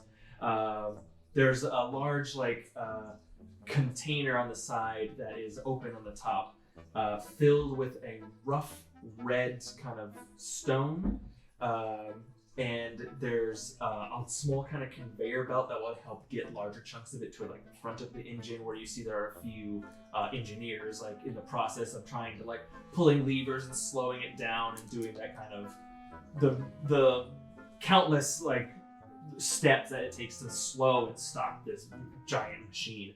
And before they kind of like realize like, oh, there's more people in here, they kind of look over at you, but they're a bit too like busy braking to do anything before they just shout over their shoulders like, no passengers allowed up here. Before they like kind of continue pulling on these things to get the train. Get a constable! These two creatures dragged me into the engine room. No. We're here. We were sent by the train commission to make sure that you all were doing your jobs. And That can't possibly be true. It looks like you are. It looks like you are doing your jobs. It's fine. I'm just like slowly like petting. Wow. I feel like I'm just starting to get like hot. Like my skin, like it's getting like hot to the touch. So while this is happening, I just want to like quickly thaumaturgy. scan the room to see if there is any sort of identifying marks of who is responsible for manufacturing this. If there's any way that I can tell, based on my sort of history of manufacturing stuff. Make an investigation check. Or investigation. I would love to make an investigation check. Also, I guess is Basil. Are you more like grappling me, like holding me in place, or did you just kind of like pull me through the door? Yeah, I guess I was just trying or to just be kind of like. pulled me through the door after you guys, and then like. Yeah, I guess I like, wouldn't say chill. grappling you. I was like, Okay. yeah, I guess chill being just like, don't try to rat us out. It's like, we don't need a constable. Like, what are you talking about? Everything's taken care of. We're taken care of. Nik-Nak's getting it figured out. Nik-Nak's got it figured out. I got a 19. 19. You're kind of scoping around because this is the rest of the train is all like fancy cars and places for people to sit. That is of no interest to you. This is the mother lode. You're in the beating heart of this giant machine. This is what you're here for. And instantly you're looking around and you see countless things that are useful to you. Countless things that you could take apart and put back together. There's so much in here. It's a treasure trove. And as you're kind of like looking around, it seems that there is a fair amount of there's a couple different brands, if that makes sense, of kind of like it was a collaborative effort to build this giant machine. Although you do see a couple familiar logos. There's on a few larger engine sort of devices, and the more mechanical parts of the engine, you see the large like cursive letter F and little ink or manufacturing kind of like logo beneath it, commemorating Finkton Manufacturing. But otherwise, looks to be more like a collaborative effort, which is both good and bad for you in the sense that it's sort of unfamiliar, but also all these new things. Mm-hmm. So it's a lot. Okay. I'll just look at all the engineers in there. Splendid work, all of you. You're doing a great job. Saw everything we needed to see, so me and my friends are just gonna leave, and you just didn't, it's all good. There's a loud screech as the wheels finally kind of grind to a halt as the train finally rests for a moment. And now that it is, those engineers kind of lock in where they need to, and then turn and start kind of walking towards the three of you. Backing out. Backing out. Do you realize how dangerous it is that we're not supposed to be in here? Oh, it's we now? It's we? Great. Let's No. Let's hop out of here. None of us are supposed to be in here. I didn't even want to be in here. You guys brought me in here. Well, Why Can do I you insight, even want to be in here? check her Sure. to see if she looks rich?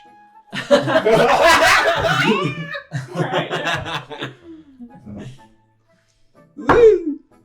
No. It's a 7. 7? I mean, Looks like she's she not looks covered in super filth, rich. so you think that she could be. Scholarship kid. One of the wings is The named after your government's family. Yeah. She was found in the rich people's. Yeah, that's that. As they're, I guess, Very nice as clothes. the guy, the engineers are approaching, just like, I didn't want to be in here. They made me come in here with them.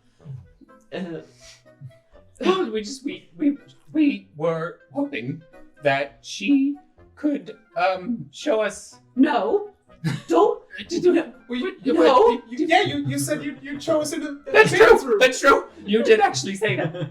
You can't. Hey, you can't lie. You said you would show us. They said they were mechanics, and so We were looking I at showed them where I showed them where this He room fixes was, everything. because I thought if they were mechanics, then they would know where to go, and if they were mechanics, it would be obvious that they were lying, I told you we had some and bad they would information. get caught. And now they're All dragging right, me in on their plan. We're gonna need to see everyone's tickets, please. I have my ticket. You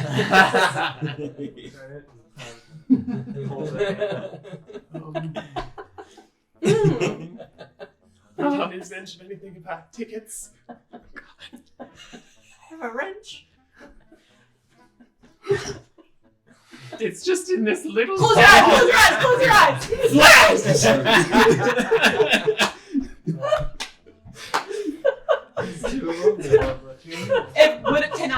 If I see him starting to go like that, can I try to slap it out of his hand fast enough? Yeah, you can try. We got like We've never fought in the party before. Make never get contested sleight of hand checks. Oh boy. Can I thought Sledgehog Hexboy was help by dysfunctional. using deflect attack? Oh, he does have deflect attack. Sorry, I'll give you an edge. Alright, let's see what the dice say. You said sleight of hand. Can we silence? Okay. It sounds like a 20. 23. 14. I just go. No, close your eyes! Close your eyes! Actually, no. Perfect segue. Actually, you like do it and release this like blinding flash, and for a second there, you like do a double take where you have to like look at the little device because you release it, and there is a flash of light, and then there's a faint kind of as the entire train kind of rocks a little bit. What else did you guys do? That wasn't me. Not me. Outside, three of you have prime front row seats as the train kind of slowly like grinds to a halt. There's crowds cheering as people are so excited to see who's coming off. They were so excited to see such a feat of mechanical wonder in person. And there's like a moment where like the doors start to open, the windows are open. They're doing that thing where all the people like lean out the windows and wave handkerchiefs at the people, and they're doing that. It's the reverse of the ship, the Titanic leaving. It's just it coming back. Everyone's like celebrating. It's just a joyous, wonderful like celebration until a few cars back, there is what everyone thinks is a secondary version of what happened the first time with that flash that came out of the windows. We saw the bright light. You saw the bright light, and then several cars down, there's another bright light. This time, a flash of a sort of an electric blue teal kind of color that kind of like sparks through all the windows. Even up to the. Oh no, sorry. This is from the outside. Yes, from the outside that they can see. There's that flash, and then kind of like, well, at least in terms of the train, an eerie silence. The crowd is still going. There's music playing and all that. But the train is silent for a moment before every window that just lit up with that bright teal color suddenly explodes out in glass. Like just from that carriage. From that one car. The glass explodes out of the windows. You hear a loud, several screams from people on the inside as there's some sort of blast is detonated inside. And very quickly, the constables immediately start kind of like pushing people back from it and away from it. Is this what is supposed to happen with these trains? I do not think so. I'm no. gonna duck under the constables and start heading toward the Oh, blown over. Wait, again, I wait. said No. we talked.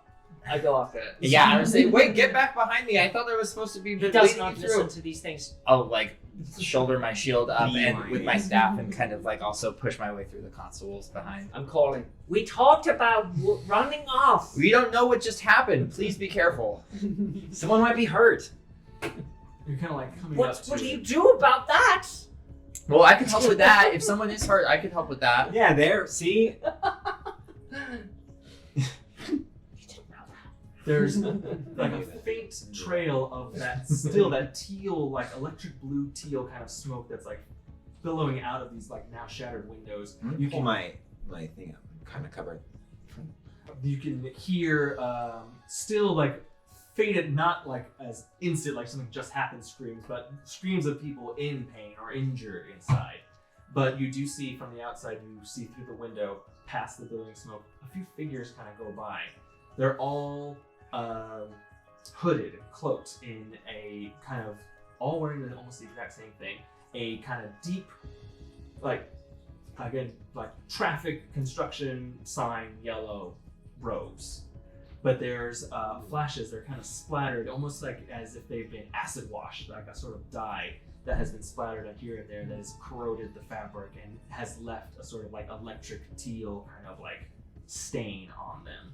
And they're being led by a tall figure with a tall staff with a sort of like hook shape at the end, as they're sort of like single filing their way through the... So we see these figures on the train. On the train, like through the windows. Now that they've been shattered, you can see inside. In this carriage that we're heading toward.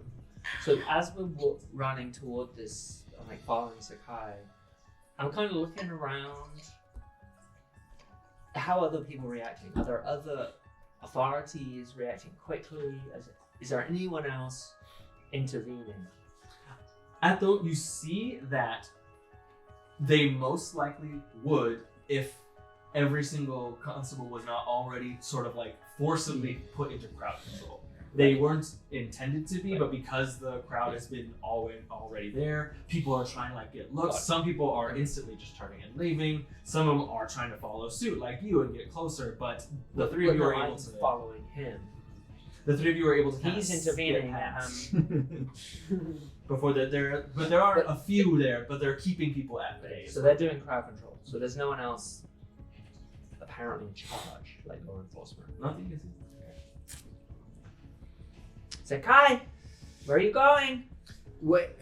The train. But people are hurt. I heard screaming. Can the constables, are they gonna, if they're not gonna help? They're dealing with the crowd. Yeah, okay, well, So it's up to us. I can assist. To do what? I can help. Help. I have a plan. If we come across anyone injured, I can heal them. And then So- I can kill people. So Whoa, that's not. We should be helping. There's clearly a disaster happening going on. how close are we to the car that we're heading toward? You're like 30 feet away. Windows are all smashed. Is the light still emanating, or is it now that it was the teal light a single flash and it's gone, or is it still as if there's a source of light? It was a single flash is gone, but there is that the same colored smoke kind of billowing out of the car. Okay, right. And you And see the figures. they're like filing through, Yellow. They seem to be going from that car into the next one. which is the engine car. Which direction are they going towards? They're heading towards the engine. There's the car they were in, Mhm. the next car, and then the engine. Okay, and they're headed up towards it. Well, these people, they don't. Were they on the train before? Did you see what happened? Can I either with either a passive or an active insight check tell if these cloaked figures are clearly responsible for this, or it, or might I guess if they're just passengers? No, I'll say, I mean, like, seeing what's happening, Yeah. passive insight is certainly high enough to kind of realize that Something's going down. something is certainly happening, something's going down. And of all the people that are, like, panicking and screaming, these cloaked figures do not seem to be. He's panicking and screaming. Pretty much like they know what they're doing. Okay. Yeah. Before they leave the car, and if I put that together, I'm gonna grab one of my sickle chakram things, like fold it into its more round shape. I'm gonna chuck it and try to hit the leader. Oh, okay. Through the window. The windows are all busted. Yeah. Yeah, that's cool. Aim it through. Zakkai, give me an attack roll. First attack.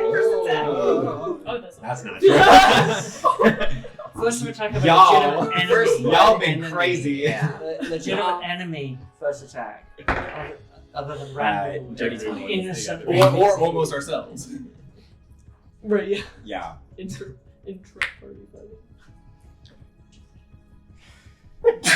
Less. I see. They kind of hit. Resistance. Roll damage. Nice damage. It's not a lot, but Damage. hey, 8 With D4 plus one. max. That's good. That's He's just a That certainly is enough to warrant the attention, and you kind of like fling the chakra maiden, and it kind of flawlessly like spins through the air, whips through the window, and kind of slices across the front of the leader, you assume, the tall person with the staff. As they kind of turn, their kind of like hood kind of like falling over their face. There's like a brief pause. You're a bit too far to hear, but the figure clearly looks back towards the other hooded figures, and then looks back towards the outside. And instead of moving into the next car, these hooded figures start single filing out onto the platform. Zakkai, You ready? we fighting? Yeah. Hope you have a weapon. He does this all the time. I pull out my own. Well, you two seem to know what you're doing with each other. I can help. I can hold my own, but here, be careful. And Tem will like tamp his staff on the ground and will use his emboldening bond on you two. So as that kind of goes glowing, the little bells all ringing towards it, little threads zip out to Zakkai and zip out to Anara and tie the two of them together. So when you're within 30 feet of each other, you can add a d4 to, once per turn, add a d4 to an attack roll, ability check, or saving throw for up to 10 minutes. But you have to be within 30 feet of each other. How that's far great. away are we from the carriage that we're heading toward? About 30 feet. Okay. And how far am I away from Zakkai right now? I was trying to keep up with him. But I'd say that Zakkai's only like maybe 5-10 feet ahead of you. And the closest enemies are how far away from us?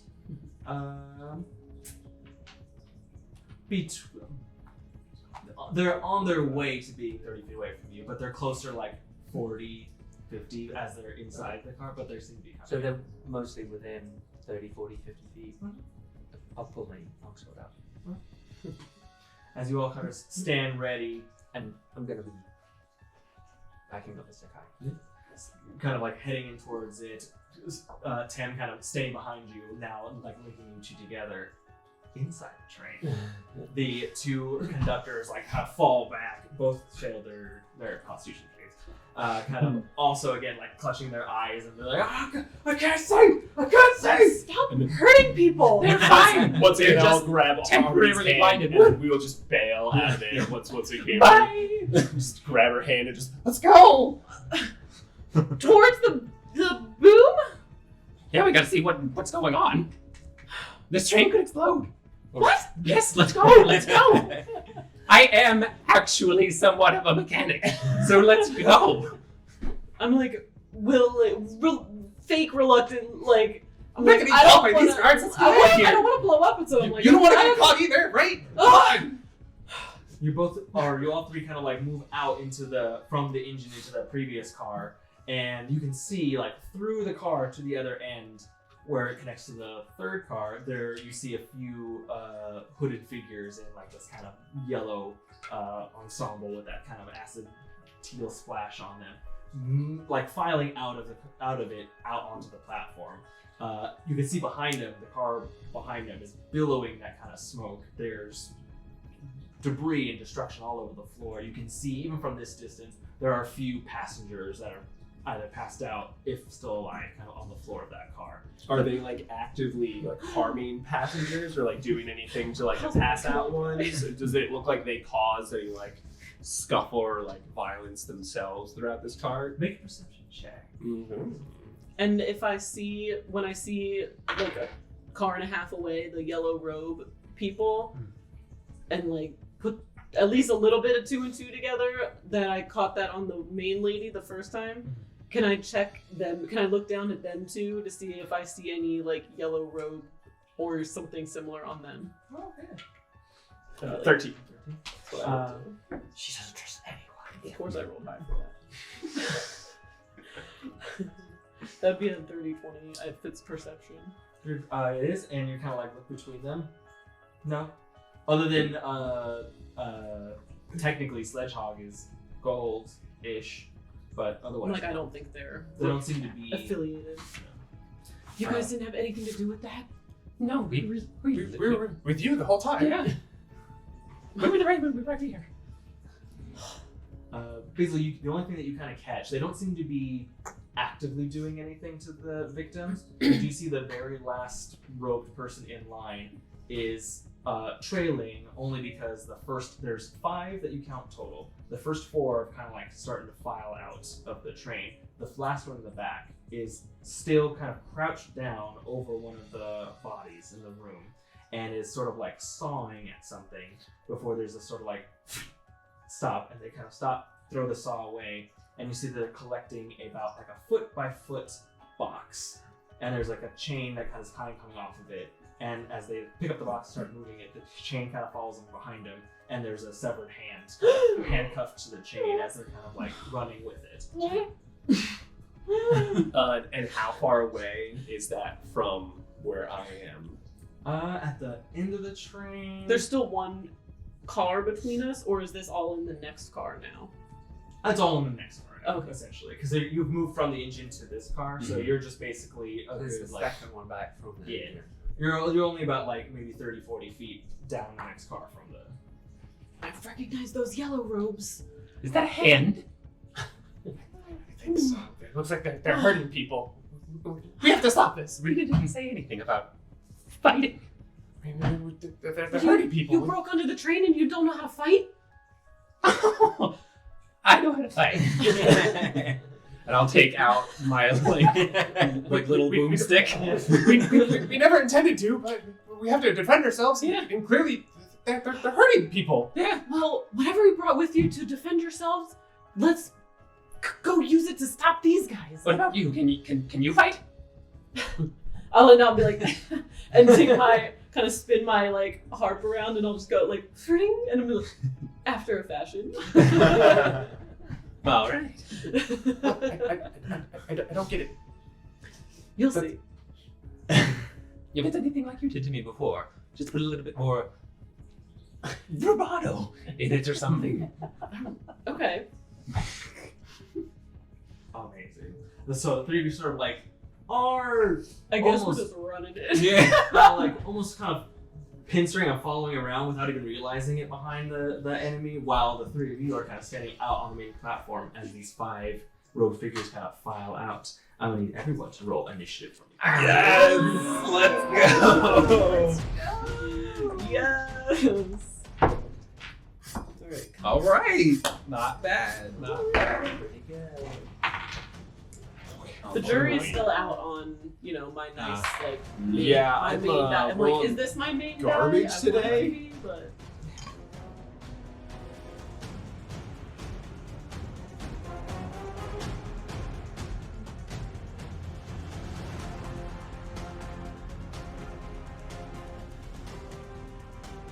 Anara, you are the first to act, with Basil on deck. Okay. So, I am going to. So this is the one with the staff, Yes. and the others are. What weapons are they holding? Don't see the hand holding it. Did you not? You see? only see the very last one, so you're holding a small metal 1 foot by 1 foot box. And there's a chain hanging off it and a severed hand attached to the end of that chain. Okay. That one's mine. I'm going to. Okay. So I'm going to move forward. 3, 4. And then at this one, who is the one holding the staff, I'm going to. So I'm going to throw my arm down, and you see like there's these tattoos on her right arm, and they kind of weirdly, a bunch of them almost like run down her arm as if they're animated, and a dart appears in her hand, and she's gonna throw it at this one. This is the That's awesome. That's so cool. raven feather dart attack, and she says the command word, Volpez, and I'm gonna make an attack. Roll a hit.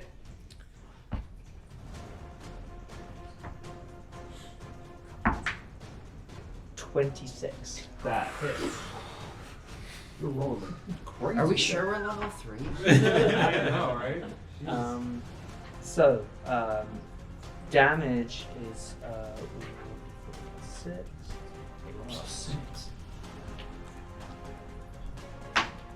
So that is 8 points of piercing damage, I believe. But also, the target who is hit has to make a Constitution saving throw. 15 is the DC. Let's see. Con? Yes. They rolled a 17. They succeed. So I don't think any other effect happens. But they took that damage. The dart kind of like flies through the air and kind of slices through the kind of yellow robes, and you do see it does make contact as the person with the staff. Kind Does of it feel like recoils it a bit. did damage? Yes, it did. Okay. Or they clearly felt it, and you seem to do full damage. Okay. Bonus action, I'll say Quavan. And the dart disappears and like just flits back and then is it cut you? Wow. Amazing. And that's my turn. Amazing. Next up, Basil, you're up with Tem on deck. Well, technically Tem and Zakkai. Well, what's your Are we doing it was Dex would be like the determining if Yeah, we were on the actually same yes. initiative. When you guys roll the same initiative, you can either choose whoever has the highest dex to Oh, go okay. first, or you can choose between the two of you who wants to go first, or Okay. you can roll for it. Okay. Roll these. Whoever rolls higher. We'll cross that bridge then after. Did we get to a cart where I'm able to like exit off there, or are the windows broken through here? Am I able to just like jump straight on through the windows and kind of like? I'll say that you're sort of at both, where there's the little steps that kind of go down Mhm. onto the platform there, but there's also all the windows of that previous car are blown out. Okay. Yeah, for whatever movement I would like need to, I'd like to get over this guy who's holding the box with the severed hand, that sort of thing. And I would like to make an attack roll at him. Don't you hurt people! That is a 14. 14 hits. 14 hits. I know the three of you see a short Harengon rabbit folk just spring out of the train, running up behind one of these close figures with a giant half pair of scissors, and just kind of like screams, "Don't hurt people!" and swings it at this person. Yes! And immediately attacks. I will call to Zakkai.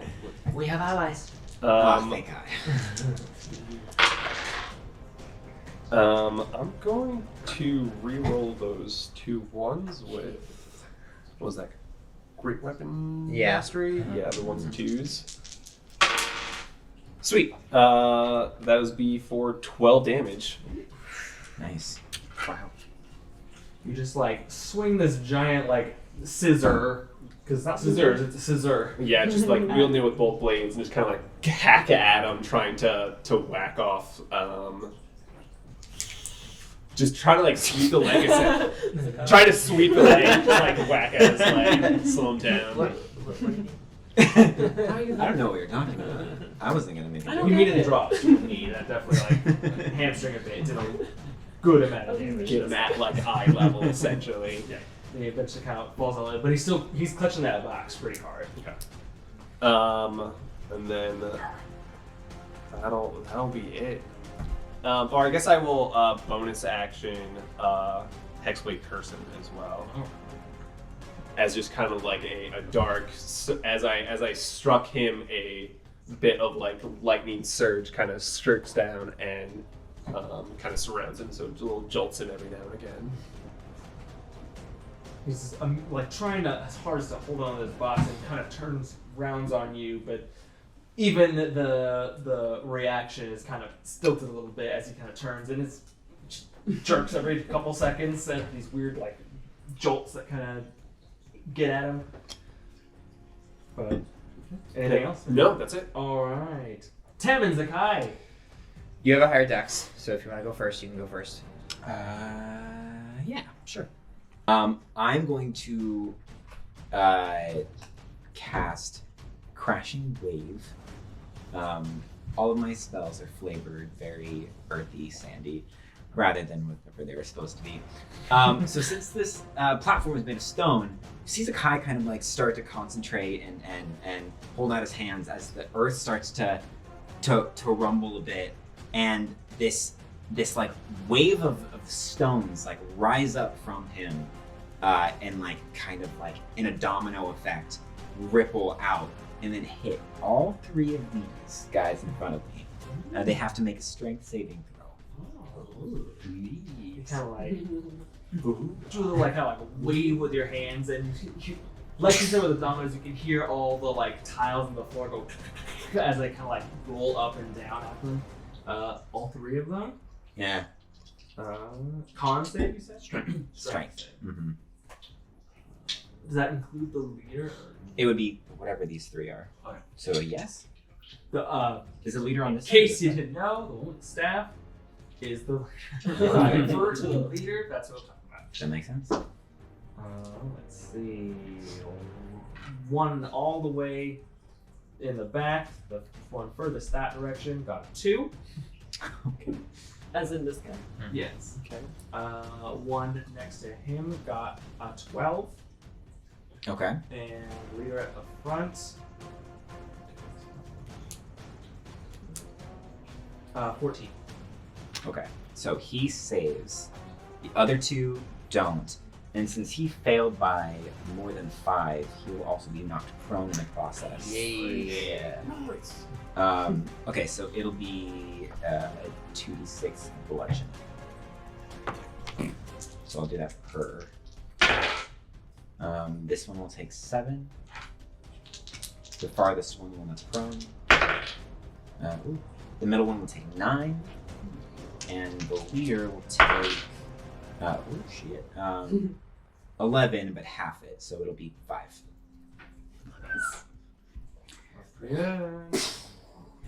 Oh, Like sand dominoes. Oh, okay. And then bonus action, I'm gonna like keep my arms up and I'm gonna pull toward me, and you see a bunch of the like stone like will kind of like almost disintegrate as like the stone turns into sand and like starts to float around me as I activate my sand armor.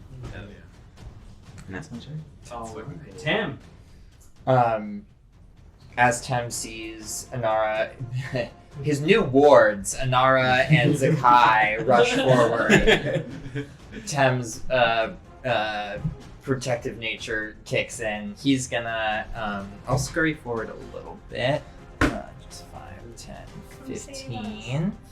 And again, he will have like taken his staff as he sees them attack. He's like, "Okay, everyone, calm down. Take a step back. I think I got this." He's gonna stomp his staff down on the ground there with his giant crochet hook. And again, all those little bells around it. There's 4 little bells, and as he taps it on the ground, all 4 all go bzzz and light up with some beautiful white light as they all start kind of floating around there as like threads come around the staff. And Tem is going to cast. Tem's going to cast Sun Ray. And Everyone. I get to target each of them once. I can cast up to 3 rays, so I'm just gonna also boom, boom, boom. Since this one's prone, is that with advantage then? Is it a ranged attack? It is ranged. It's disadvantage. It's disadvantage. Okay. Unless it's different. Okay, cool. That's fine. So then, yeah, it's to make a ranged spell attack for each ray. Yeah, okay. So the first one, rolling at disadvantage, then I add 6 to this. That's going to be 13. 13 to hit the prone one. Uh-huh. That hits. Okay, cool, great. I'll just roll the hit for each one to see what I do. And then for the next one, in the middle, it's going to be a 15 to hit. That hits. And the last one is big going to boy. be a 14 to hit. It does not hit. Because he's slightly different. So then it's going to be 2d6 for these two. Nothing for the one that saved. So for prone guy is going to take that's 7, but I'm going to expend one of my motes that I just summoned on my staff and add 2d4 to that. Nice. So then that's going to be a total of 13 to the prone one. I believe it's radiant damage initially, yeah, radiant. And then for our middle guy, he's going to take, it's going to be 9, and I'm going to spend a second mote to add another 2d4, and that's going to be 14 damage to the middle one. All right. Shit. And so the sunbeams that come out, they look like if you've ever seen This guy's good. we definitely He need has to keep magic. this guy like ribbon dancing, rhythmic gymnastics or whatever. It looks like orange yellow holographic cloth that comes out as and it's radiating light, and they go and just scorch both of them as they hit. That's cool. Tim goes, back up. We don't mean you hurt people. We don't want to have any difficulties, but I'll use it. I'll use what I have. As you see, the one up on the ground. Yeah, it was like you did. That's so bright. Yeah. Oh, I don't like hitting anyone while they're down, but Hey, big ears, good job! is the one with the big ears calling me big ears? I think so. You too. Big ears. Real recognize real. As you kind of send that final sun ray at the leader, they kind of turn that staff and just swat the sun ray out of the air with the staff. And they kind of look back at you. I mean, you can't see them. All you just see is a hood with darkness underneath. But they clearly weren't a fan of you kind of going after their little lackeys like that. So they take the staff and slam it on the ground, similar to how you did. But rather than summoning bright orange light, it summons a weird, again, that same electric blue teal kind of energy that kind of wraps up around the staff and gathers at the top, goes brighter and brighter before turn it and aim it at you. First one to hit is probably not gonna. It's only a 10. Nope. Second one, better. 22. Yes, that one will hit. First one will kind of I've got my shield out too as well there. Bounce off of there. But then the second one will hit. Alright. Oops, that's not 2. That's cool. That is 12 force damage. Okay. That they kind of take that staff and point at you. Half my HP. Yeah. The energy kind of flies through the air, We've already killed half these guys already. and you're We're kind of doing good. We're doing good. get a little bit of all that confidence you had. That feels really bad. It was just an Eldritch. It doesn't do anything else. Just Eldritch Blast. Yeah. Okay. All right. So yeah, I would say if it hits me, kind of in my chest area and it kind of starts sizzling things, I'll throw back my cloak a little bit so it doesn't get singed and just kind of start patting it out. And be ugh, careful, it stings. It's All a right. weird that the Eldritch Blast and that same kind of the smoke and the splashes on their clothes all have a very similar smell. It's very acrid. It's acid. It kind Yeah. of stings the nostrils. My trunk will kind of like shrink, shrivel up, and so it's like, that's really gross. It smells so bad. It's like burning wet dog. There's a lot of covenants. Yeah. burning, wet. dog. The one of the head of the staff who attacked you kind of looks back towards the people that are following them, shouts, "Kibia, Havana!" and kind of starts moving this direction. In the way. As they start heading up the stairs. That's them. Next in line is the one who's prone. They're gonna use half the movement to stand up.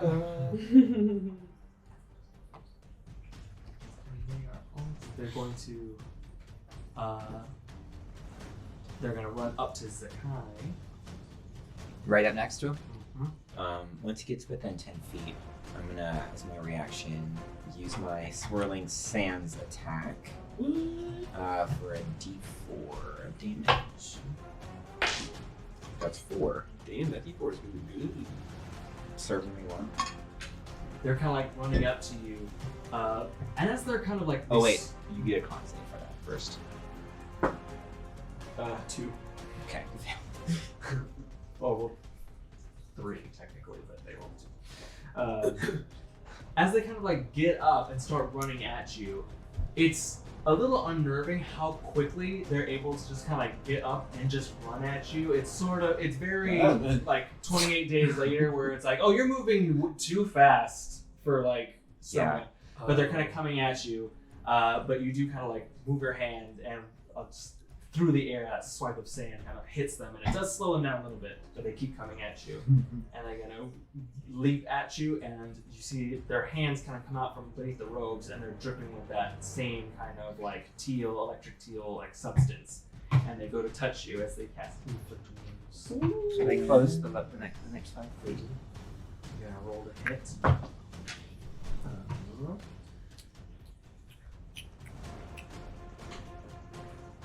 That is a 14. Nope. My AC is currently 17. Nice. So they actually do get on you, and their hands like reach you, and they're a bit surprised that it's not burning you, but you just kind of like smirk a little bit as you feel and smell, and it's like acid burning through something, but you've got a nice little layer of kind of sand armor all around you, so it like he's trying to press his hand into you and kind of pulls them away and has to like there's like dirt and sand on them when they weren't expecting that. No touching. That's it for them. Nik-Nak, you're up. Okay. Which one had the box with the hand? The one I'm fighting. The one you're fighting. Yeah. Okay. I'm gonna go. Sledge, let's go. Tiefling girl, you two, let's go. And I'll like jump out, and I will run just like right here, and I'll put up my shield and slowly start walking to him, and then have my gun like pointed at him, and I'll start pulling down. There's like 4 hammers on the gun. I'll go put down the box. Boom! And I'll just shoot. Alright. Let me shoot on the fourth one. The 4th one is because I'm within 15 feet of him, so he needs to do a DC 14 strength saving. Well, I guess I should probably try to see if I can. That's a 21. 21 definitely hits. Cool. So he takes. Oh. Okay. He takes 7 piercing damage.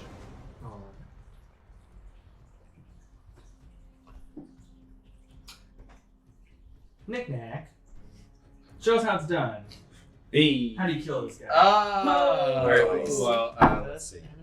Okay, great. Yeah. So I'll just approach him, and as I pull down the hammers, you'll start to hear like my gun like hum, and as I get to the 4th one, it's like really like, and then I like after I say put down the box, I'll like fire it, and he fails.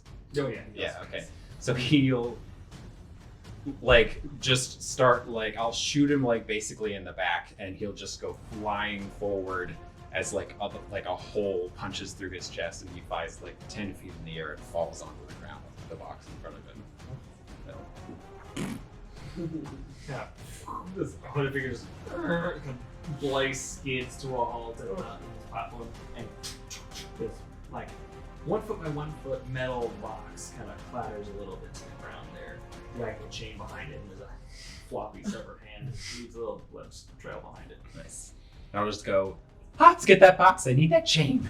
And then Nik-Nak, I need you to make a strength saving throw. Oh jeez. What? Oh, my strength is bad. It's 14, which I think is okay. I think that does succeed. Yeah. Okay. Cool. And then so you're able to hold your ground Yeah. and not get forced back yourself. yeah, you see like my feet like get pushed back like a couple inches, but like I'm okay. And then I'll call Sledgehog out. Sledge, come on! And is there a window like here that he can like pop out of, or is he going like this? Oh, you can have an exit word. All right, cool. So he Pops out will for- just, and then boop, boop, boop. He will go ahead and keep it in here. Oh, that's it. Anara, Tim, and Zakkai all see just crashing through one of these broken windows. This large spear of just like old, like beat up looking metal, kind of just like rolling out and just lands, rolls on its own up to one of these hooded figures, and then kind of like snaps and springs open, Yeah. unfolds into this weird, like 3.5 foot mechanical, like hedgehog looking creature that kind of like lands. It has its little like arms that like withdraw into its own body, and they pop back out. But they're no longer hands; they're tiny little like sledgehammers that bounce at the end of each arm. Is he on that side? Okay, I might hope just so. be in a lot of pain. But did I just see that? Yeah. I think he's with the couple. Get him, Sledge! He'll try to like come down with both hammers. Natural 20. Yeah! All right, Yeah. Sledgehog. definitely hits. All right. Let's see. Star of the show, I baby. forgot. I'm so sorry. I forgot our crit rules for damage. Yes. Here at when we roll critical hits, you roll the double the damage dice, and you can re-roll any. You can choose any dice you can re-roll once. Sweet. Okay. So. Okay. Well, I'll re-roll that one. Okay. 11 force damage. Nice. Does quite a bit. Rocket punch. I believe that will be my turn. Next is that no priest, but they are dead. Harmony, you're up. Right. Start running towards the door. I think it was like 10. And I'll kind of hop over. As I'm hopping over you and rounding the corner, my name's Harmony! You never tell each other your names. 30, so I get to like there. Alright.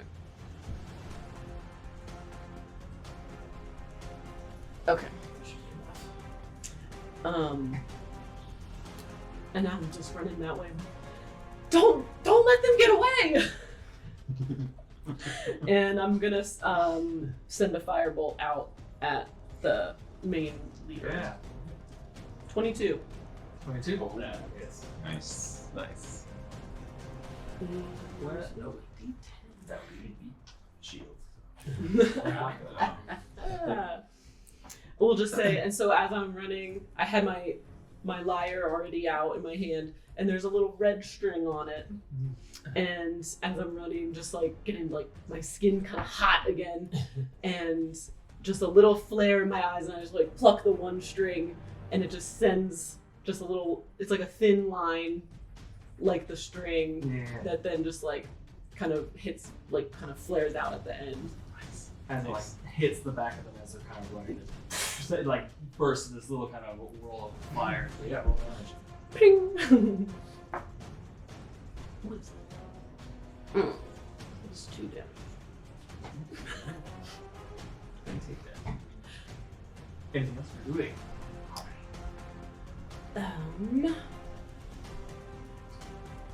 And holding the lyre, just turn back around and looking at Basil. Well, yeah, don't hurt anybody. What was your name again? And I'll kind of do the little strum, pleasant strum, and give you bardic inspiration.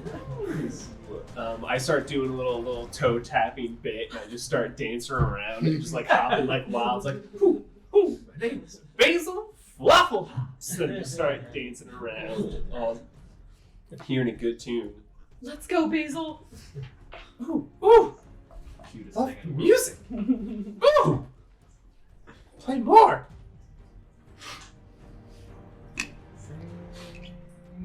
Moving any more harmony, or is that it? That was my 30. Next two.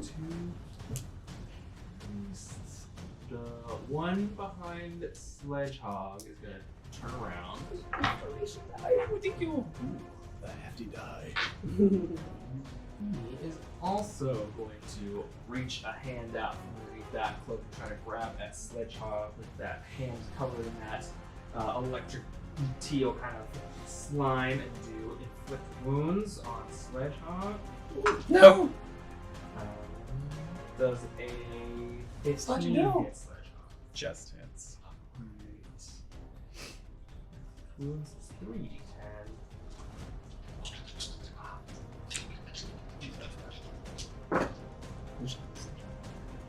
How much health? Oh, that's pretty good. He's okay. That's 15 damage to Sledgehog. Can Sledgehog be healed like any other creature? Yeah, in a way, but not with like the normal, Okay. like cure wounds. Yeah. Okay. That won't work. Mending will work on him, and he also has I a have self-repair mending. thing that he can do 3 times per day. Alright. That is all that Priest is going to do. The next one is going to run up to Anara right there. This one? Yes. And will... Actually, I take that back. Instead, it's going to Attack of opportunity, please. He's going to attack still Anara, but with an Eldritch Blast. Okay. That is a 19 to catch. Needs to beat. Needs to beat! Love that. Very jealous. Another that is 8 force damage. As you get hit with this blast of kind of like electro-teal energy that kind of like it stings more than it burns. It's a weird kind of like almost like you got some weird chemical or something on you on any kind of exposed skin. It's a weird irritant kind of feeling. It's not great. Smells awful, doesn't it? Don't like it at all. But perfect time for retaliation because it works back to the top of the round. Nara, you're up. How close do we have to be to get the benefit of You're within 30 feet of each other, so So it has to be within 30. yeah, so you can go up 30 to of 30 me. from Of Zakkai. Okay, so if I go to this one. Alright, well I didn't like that at all. So I'm gonna close with this guy and then I am going to attack with the longsword. Alright, roll hit. You can add D4. 16. It's 24 to hit. That hits.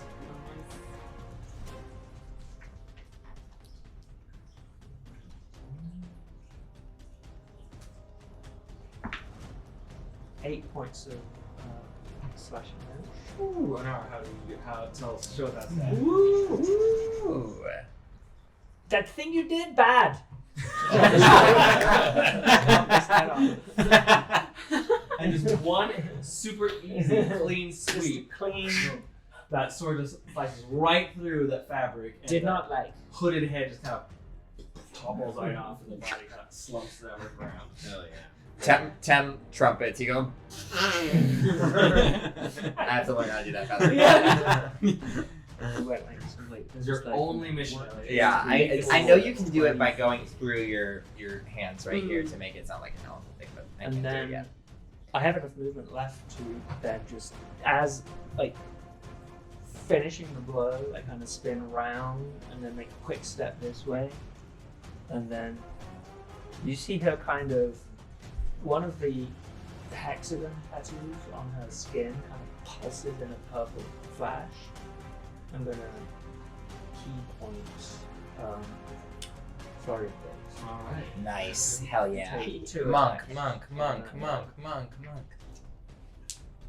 Do I get the d4s on all these attacks? No, you can only use it once per turn. Yeah. Okay, so one of them is gonna hit, I think. So it's like a 10 and a 25. The 25 certainly hits. But it lasts for Only 10 one minutes. point So down, it, 6 and points. it's not of it's not bludgeoning concentration damage. anything. I just set it and go. So and forget it. So she just kind of like finishes that guy, his head goes up, she kind of spins around, and then 2 kicks, 1 goes wide. And it's Yeah. Anything else? that's it. Basil, you're up. I'm going to playfully hop on over next to Harmony as she's playing me a nice little jig, and I will point my hag sword over at the guy and cast Hex on him. I was like, I'm gonna get you with the Cottontail's curse, and I will load, kind of like take the hag great sword and kind of like load it up next to my prosthetic leg and kind of like charge it with a little bit of electricity and kind of like aim the leg at him almost like arming a cannon and do like a lock and load and cast Eldritch Blast through my leg cannon Oh, at nice. him. Yes. It's like, Nik-Nak, I think this will work. Show him a little leg hops. Them games Will Um, hit. and then I'm able to use the Bardic Inspiration. I like these You can add it at the end if you want. You can Okay. wait to see. You can don't wait, know if it hits or not, but you can wait till after you Take the roll. Yeah, fresh. Thank you. Then tapping my toes. That's a 19 to hit. That is. You can keep the bardic for 10, up to 10 minutes. I will do that.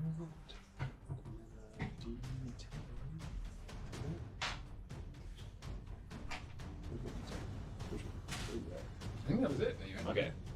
Bam. For 6 damage. Oh wait, no, plus the hex. Sorry, it adds a 1d6 to it. Plus another 5, so 11. Do you have to add a modifier? Is there any modifier? No, that's just my Eldritch Blast at 1. Oh, yeah. yeah. Was that to the one in this? To this guy, yeah. As he hurt Tem before. Oh, payback and Eldritch. Some vengeance. Yes. Oh, and then I guess for ability, I will choose Wisdom, because that was dumb to get in this in the first place. Anything else? You do? No, that'll be everything. And I'm still like tapping as the other foot like lands. I'm like tapping my toes still as Harmony is playing the music. This is a game. The inspiration. Zakkai, you're up with 10 on deck. Excellent. Zakkai is, once Anara comes and goes, bah, bah, bah. He's go, great, you got this. I'm gonna move 5, 10, 15, 20, I'm going to 25. take an attack of opportunity next to you. With. It's just going to be your knife. Because that's all we can do. A knife. Great. No. Yeah, run up. Where are you going? And I'm gonna cast Earth Ripple. I'm gonna choose the second option of this spell. So it slams by a wave of earth and takes. Oh wait, you dex save first. Actually. This one, the one running? Yes, the leader guy. You said Dex? Mm-hmm. 14. That is exactly what you needed. Okay, but I'm going to. It'll still take half damage, so it'll be 2d8. Nope, I need one of these. That's a 1. So it takes 1 damage. Alright, don't knock it. Um, Point counts. Yep. Cool. Actually, I'm gonna use my. Once a turn, I get an extra 2 damage from my warlock. So I'm gonna do 3 damage total. Alright. Um, I got this, but do you got that? I'm working on it.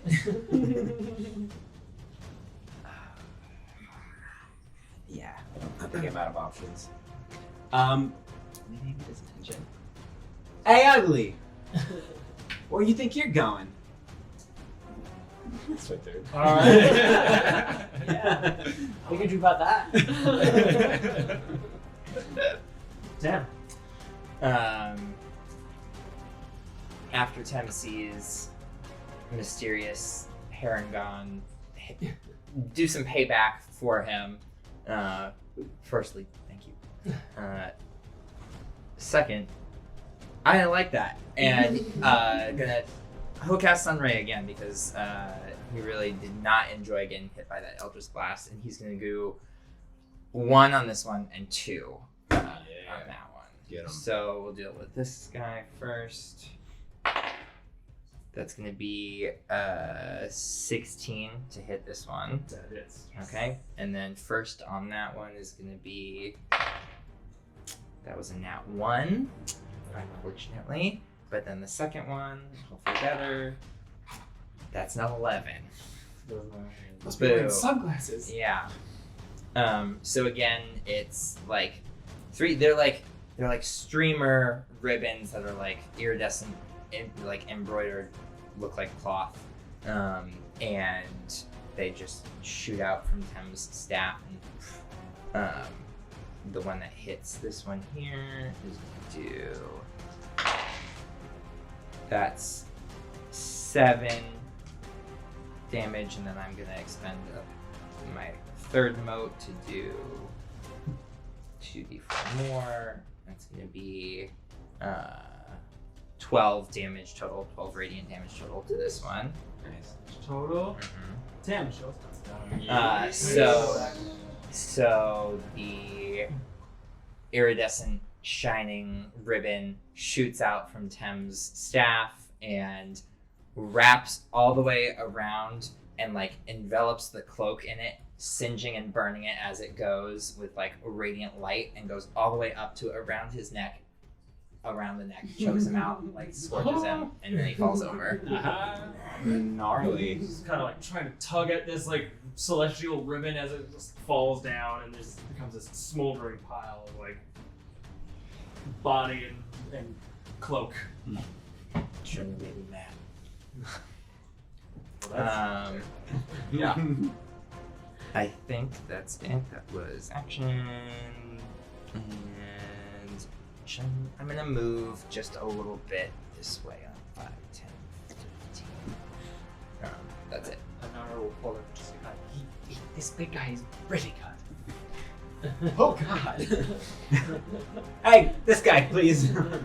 I got your back. It's one of the stairs. He's gonna keep going. 30. Turn around.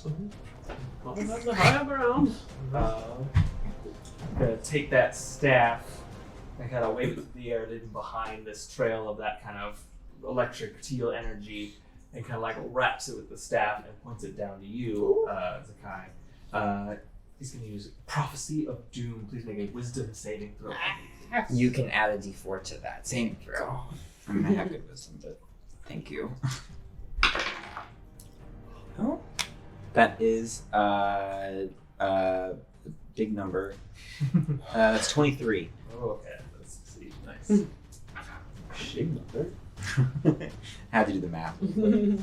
It's a weird sensation. They kind of like flick this energy down at you, and it washes over your face. And for a split second, your brain is telling you to do a bunch of different things. It's telling you like, go run outside and go like lay down, and then there's a command in your head that tells you to do something like to attack a friend of yours, and then there's one that tells you like, oh my god, hide under something. It is an earth, but it's a bunch of different commands in your head before they just kind of blow away. You're able to fight them off. The fuck was that? They are going to be upset it couldn't work. It's the Cottontail's curse for you. That's all we can do. Gonna give you the thumper toes next. That piece is dead. Next is Nik-Nak with Harmony on deck. All right, Nik-Nak seeing this guy attack Sledgehog is just gonna go, my hog! He's gonna run up. I came good for a hog! So yeah, he'll just pull one hammer down on the guy this time and like aim it like straight at his head. Where? That would be 18 to hit. 18 hits. Great. So it's oop.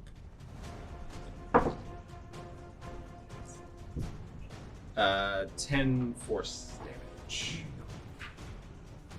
Show us how it's done again, Nik-Nak. Oh! I imagine that like coming to Sledgehog's aid, he's going to like run up, and it looks like he's going up to like save Hedgehog, like save Sledgehog's life, and like he just goes like on his and it just goes like straight up through the top of his head, his low angle. It's just like the top part of that pointed hood just kind of like pops out as a spurt of like red. It's like a party. Yeah, that's dead. Yeah. Was that it? Okay, Now so they're it's all just this guy. dead. Yeah. Yeah. Awesome. And then let's see. No, I guess I can't really like move through. Can I move through a dead body, or is that still a space? No, they're not considered in the space. You can step over. Okay, Shall we? just Do go. you want to? Anything else? Let's see. That was my action movement. Oh yeah. Well. Okay. Sledgehog Sledgehog engage repair mode, and he'll start to just heal himself a little bit. So he'll do more. Sort of instantly just pill bugs back into a little like ball form, and you just hear like cartoon construction sounds. Insert, construction sounds here. And rolling around inside. 10%. He'll heal for 9 damage. Anything else, Nik-Nak? Yeah, I guess. Well, yeah, he'll start running forward.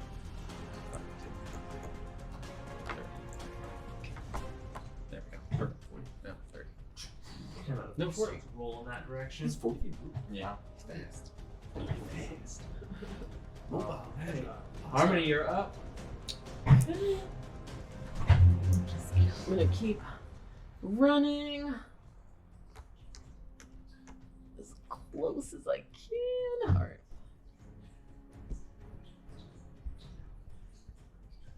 Oh, 70. Okay.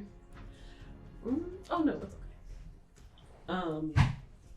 And as I'm running, I still have my lyre in my hand, and I'm kind of testing out some different strings, and then I see this guy with no shirt jumps in the way, and where are the people? Like people? Are there people up here?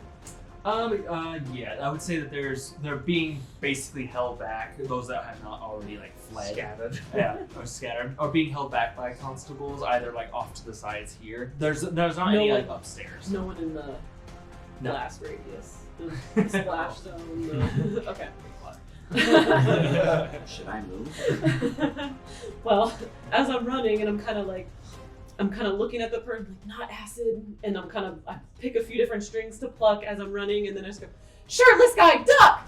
And then pull the final one and kind of like pull it off like this and just go and throw chromatic orb, Nice. and I plucked that. The fire damage I initially did seemed like it did normal damage, right?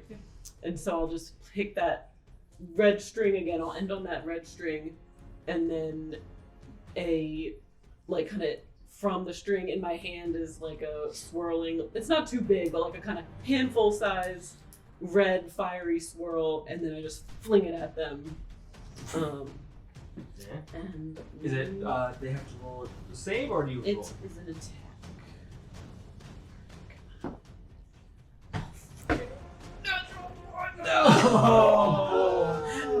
Oh no! Puzzle's dying. Good job that shit. String heights. Yeah. Yeah. I guess that's for sure what just happened. Is just like, hey, you shirtless guy, duck! And then it's just a discord and like,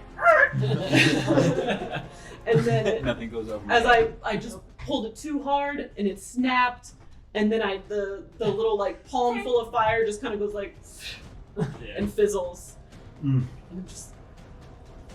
Ugh! And some of the other strings, I'm just like, I'm kind of mad. It's kind of mess up a few bad notes, but you get him. And I give Bardic inspiration. Amazing. Do what I can. Inspiration. Okay, I'm concerned for you. Don't let them get away. Inspiration. Top of the round, Anara, you're up. Okay.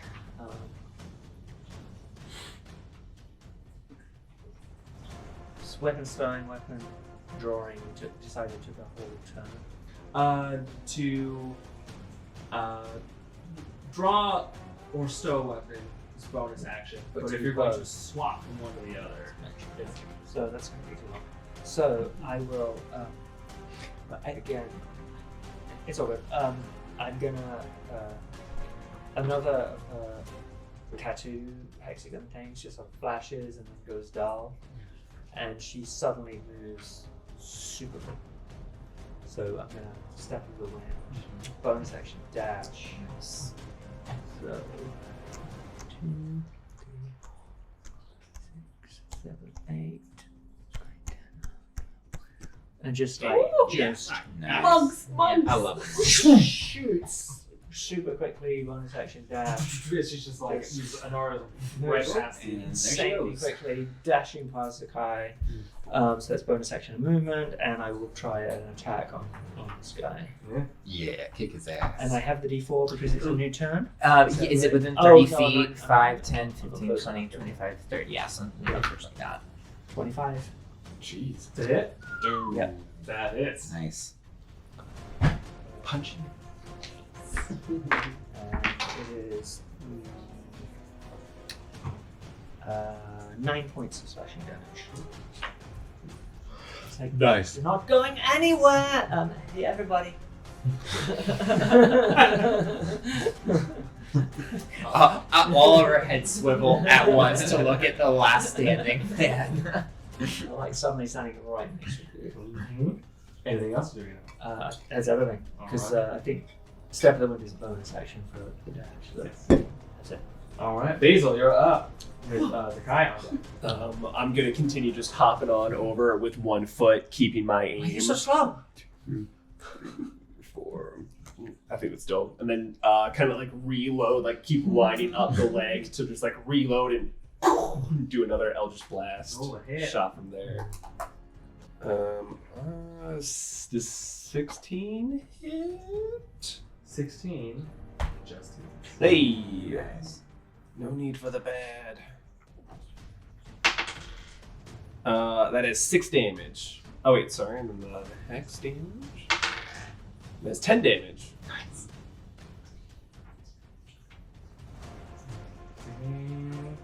As in, I imagine just Pretty rocked like up. now, just like the foot itself goes through, and then they crank it all back with like a chain leg, essentially. Okay, that's what It's like different you types did. of leg bits.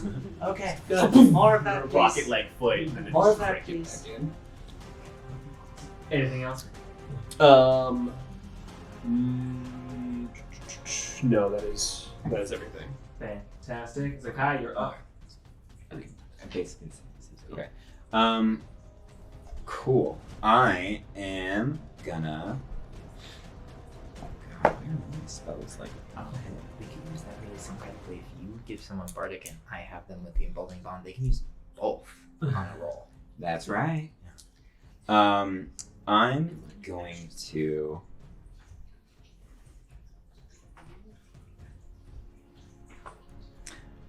Okay. I'm gonna start running up the stairs. 5, 10, 15, 20, 25, 30. We're back at 30 feet. It doesn't go away, but like goes on Nope. break. Okay. No, as long once you're back within 30 feet. Cool. I am going to, as I run up, just you see some of the sand that's kind of like floating around me start to kind of collect around my hand. I'm going to run up. I'm going to blast out with this sand blast around Anara to hit. Like one over one shoulder.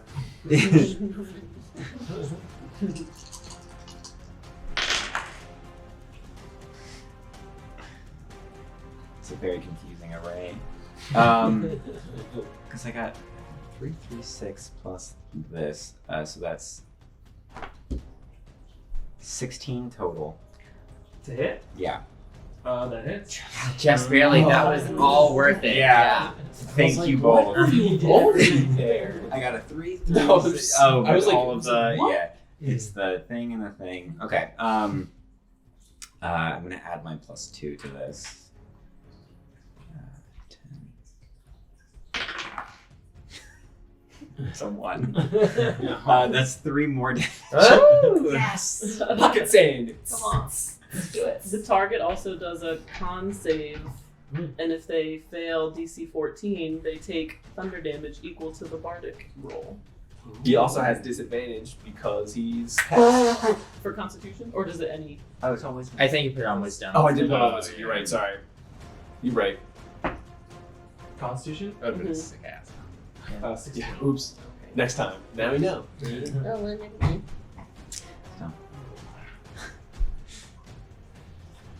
Anything else for you? There's not enough sand here. That's my turn. Alright, 10, you're up. What are we gonna do? I wanna hit him because he's been dodging me.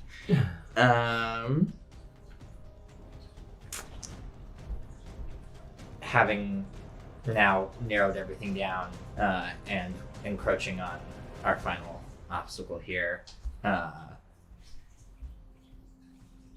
the last little mote that's lit up on Tem's staff is gonna kind of like swirl around a little bit, and you hear a really melodious yet haunting melody as Tem casts Toll the Dead on oh wait, no, I gotta move forward first. Let me make sure. Yeah, that's about 60 feet. Okay, great. And so moves forward first, and then like beautiful light, like tinkling, but somehow very haunting melody, casting Toll the Dead, and so needs to make a wisdom saving throw, which will be at disadvantage. Is that Natural one. Woo! Got him. So then that's going to be a He's been damaged, so you get the extra damage. D12, yes. Do I even have one now? You need a 12. No, I got it. Okay. It's gonna be 7 necrotic damage, and then I will, with that last tinkling, spend the last mote there.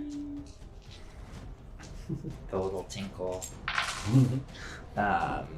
This is gonna be a total of 10 damage. 7 necrotic, 3 radiant. Right. And Tem will just kind of glower at him, do another little trumpet blast, and say, "You won't get away with this." You kind of like blast them, and they stumble and fall a little bit, sort of like backwards. The kind of cloak and hood kind of getting obscured just a little bit. So a surprise to everyone, but you, Harmony, you kind of see that a woman's face underneath the hood, dark mocha skin, short, curly, kind of like blondish kind of curls that kind of like peek out a little bit through the hood a little bit. She kind of glares at you. Her eyes, deep dark brown, but towards the pupil there's a faint little ring of that kind of bluish teal kind of electric energy that's like in her eyes. And she kind of like glares at you a little bit. She kind of spits words kind of in your direction. I don't know if anyone speaks primordial. Oh, let me check because I do. Got him. In which case, you do hear her say that you will not stop us. And she kind of, you also notice that she says that to you and kind of looks past you at that metal box on the ground Okay. before she takes that staff and kind of swipes it, and she drags that top hook across the ground.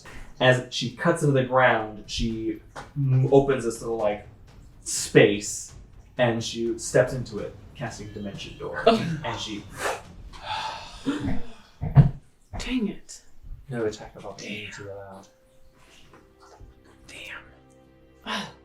I knew she wasn't a professor.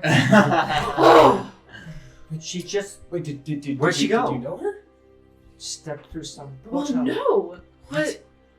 If she was actually affiliated with any of the universities, she obviously would have had some sort of insignia or something. Who, I should have known. do you know this woman? You No, met her before? she was on the train. How do you know she's from a not of a universe? How do you know these things? First and foremost, Who is are everyone you? okay? Hey, who are you? Who are all of you? Big ears, are you okay? You took a big hit. I'll I know, be I'll I know be fine. Basil. I I know. I'm I know of you. Got it. I'm Nik-Nak. We haven't met And officially. this is Sledgehog. Nik-Nak. I'm Harmony. Sledgehog. That's very cool. Well, I'm gonna take a look at the crowd and the constables. Does it look like we're getting some negative attention from the constables? A bit. Yeah. Now that they finally are able to like kind of calm the crowd, Mhm. now they're starting to like turn their attention towards you and be like, "All right, we see bodies now. We're Did gonna start." she take the box? Yeah, No, I was the saying, can box I go is and all offer the way- and okay. swipe all the the way over box? there. Yeah, I was gonna Um, run over to it. everyone check it. should be very careful. No, yeah. Before we do anything, I don't know if anyone else understood what she said before she left, but she said, "You will not stop us." Well, technically she was wrong. Clearly that's wrong, right? Yeah, she was the only one left. Eyes, So that color of her Who's magic us? was in her eyes. I don't know, but she got away, and clearly they were planning this. This was not a random attack. They needed this. Thank you for helping. They were hurting people. It was not okay. Did you guys like? Oh, I'm running. Are we kind of knickknacks running towards the box, and you guys came down the stairs? Yeah. We're I guess. heading back toward the group. Yeah. Okay. It's Yeah. 1 foot by 1 foot. And Half just- my body size. this is what she was carrying. You alright, little guy? You need Yeah, to... I'm fine. someone put this. Is it heavy? Someone put it in a. Well, should we give it to the constables? No. No, I don't. Nah, They didn't spoils. really. no, we won this. Well, we I'm should looking figure out over what they're just to after. See what the authority figures are doing. Are they still dealing with the crowd? Are they? For the most part, the majority of them are, but you do But see it that got one or some two of them are attention. starting to come down. What do we know about this object? You are all on the train. You came off the train. Is this your object? I think that's Well, what they I were mean- on the train to get, but I don't know who they were. I don't know what the object is. Everybody, why don't we just... Yeah, this It's ours now. this belongs to us. We always did. Sure, great. Not we our can, we can hand, look though. at it later. Let's People maybe are coming. get going. I I don't want to answer do questions. not want We to should- go we should- behind we- town. we- Over we there, should- there's six of you. But I mean, we Wait, didn't do anything wait, wrong. let's It's get fine. out, let's get out. No, we're leaving. Freeze. Stay if you want. I'm gonna I don't turn and know- start head. I'm taking off. with the box. Sledgehog starts rolling after you. Yeah. Wait, let's talk about it later. Come with us. Okay. No, Okay. And I'll I grab think Harmon's that's hand I and think that's- start to just like chaperone her again. And just, And I kind of like, oh no, we could, but I'm like going along. This is like- gonna be our vibe now. Of like, you've got to tell me it's okay. it's fine. No, you're right. I can't let some evil group get away with impersonating the faculty of a university. We're not gonna get caught. We're not gonna get caught. We're not gonna get caught. Everyone's starting to run off. Tim, are you going with them? Yeah, I'll go with them. I'm kind of hobbling behind a little bit on my staff. Are you good? Are you okay? I'm fine. I'm okay. I can make it. If we're moving, let's move. And as we are just getting, if we're kind of like ducking and dodging or whatever, we're kind of running one way. I'll just kind of reach back and snap my fingers, and a big, I don't know how far it can go. It can't go super far, 30 feet, but I'll just say like the nearest part of the train, another boom that sounds like the one that went off before. So another boom, and like the train kind of shakes. Rattles a little bit as the guards that were like the wardens that were, or constables that were coming after you sort of stopped, distracted by like expecting the train to go off again. And some more screaming over there. R&D, you know how to put on a show. And I'm like finding us a path through. I'm kind of like Straight behind Zakkai. nudging people, finding the, Yeah, we're looking for Speed something. wise. I'm very used to finding, so we're like, probably ahead, He's paying me like, back the favor from earlier with Is the there crowd. an alleyway, like, based on where we went before above the roofs, we might maybe know a place where there's like a narrow alley where we could direct them toward that, if we remember that. Absolutely. I mean, yeah. this way. He fell down in this alleyway a second ago. I did no such thing. I'm gonna stand at the kind of the mouth of the alleyway and wait for everyone to come in and be like, "You alright, Tim?" And I'll wait on that end of the alley and just look back to see if we were clocked where we had. You kind of like move your way around the alley and kind of peek back the direction you came in. Seems that people are pretty distracted by the train. No one is at least immediately following you. The guards or the constable that were after you are now too distracted by Harmony's various screams and booms that she's been making. They're good. The distraction worked. Let's move quickly and away. Good work. Let's go. Good work, everybody. That was intense. That was my first real life fight. Really? Oh, That wow. was kind of a rough. They did a really good job, actually. Yeah. What a natural. Well, thanks. What about you? Is that your Figures, first? are you sure you're okay? Oh, I'm fine, and I can take care of myself. It's okay, and I will just cast Cure Wounds on myself. Just I will heal up a little bit. Let's see. I'll just carry on. Sure, I have a little bit of healing. You Oh, can say that I I- have like I marks think of, I- of like of some kind of blast, like some scar from a blast that I took some damage. But I can do. I'm not worried. How badly hurt are you? I can actually do something that could do a couple people. I'm like 2/3 hit points. So not I don't need it. It's fine. Yeah, I'll save this for another time. I'm just gonna get myself up to decent level. So it's 1d6 plus something. We don't need to wait for me to do this. I'll just do it on my own. Well, as you kind of like skirt your way out of the station into an alleyway that Anara and Zakkai are able to secure for you. It's just off the small alleyway that's usually kind of like roped off for events.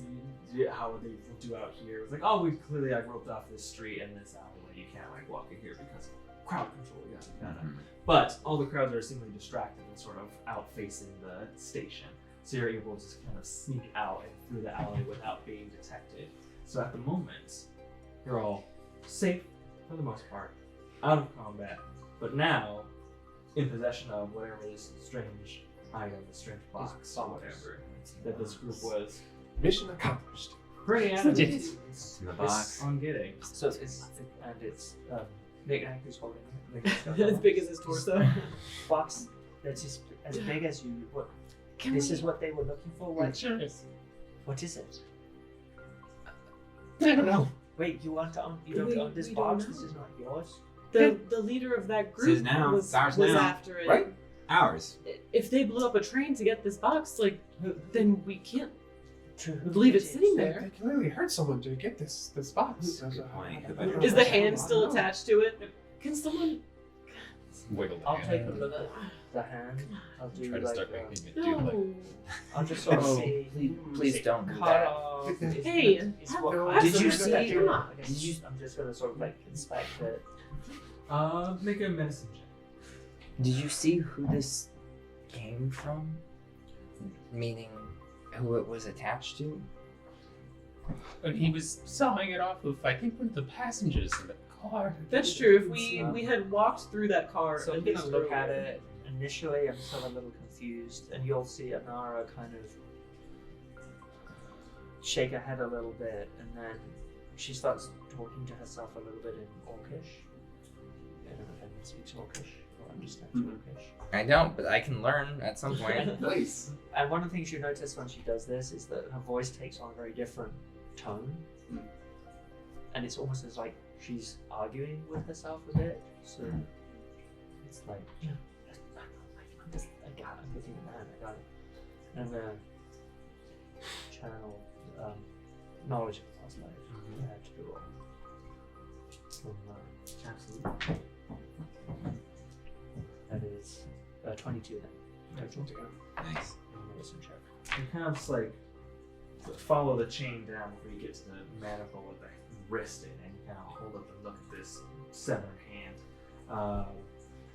At first, it's nothing to you. It's a severed hand, and you kind of like close your eyes, and there's that moment where Anara's like, for a second there, it almost seems like she's not even there or acknowledges you all. She's just having a different conversation with someone else entirely, but only for a few split seconds before it's kind of back into reality.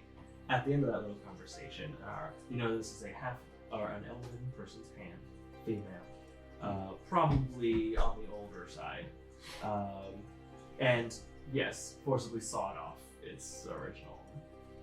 I will let the group know. This was an elfin woman, older, although elves live very long, and cut off with a saw of some kind. Cool. Gruesome. Do I recall who it might have been since I was walking through the different cars? No, you didn't roll high enough perception at the time. I didn't clock that old lady with the bag enough. What do you think's inside? Should we crack it open? Wait. Yes. We don't No. know. Yes. We don't Dangerous. know what. Do you need a weapon? I've got a weapon. What if it's like another bomb or Hold up. something? We don't know what it actually does. They were clearly after this for a Let's reason. look at it a little closer. Yeah. first. Are there any markings or anything on Yeah, it? arcane symbols or Yeah. anything like that. Box seems pretty simple. It's almost seems to be metal but very thin, almost like a kind of aluminum or tin box. I would like to put the box down on the ground, and I would like to put on my goggles Nice. and cast Identify on it. Nice. All right, let's just see here. Hold on. 1 second. It's like Nik-Nak pulls these like big goggles over his little cobalt eyes, and the little lenses kind of flip on.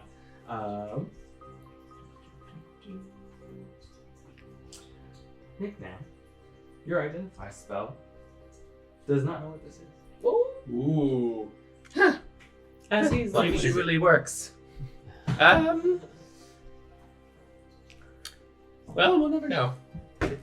Does it Well, have yeah, we should, well, we should a box? probably just There's take all a that. second. there's I'm always gonna grab one of my research we can signals. do. Yeah. You do hear I'm at gonna the put end it of in the the hallway, in one of kind of the around edges. the corner, two voices going like, I think I heard him go this way. Okay, maybe we shouldn't stay Does here someone have a then. bag that we can put it in?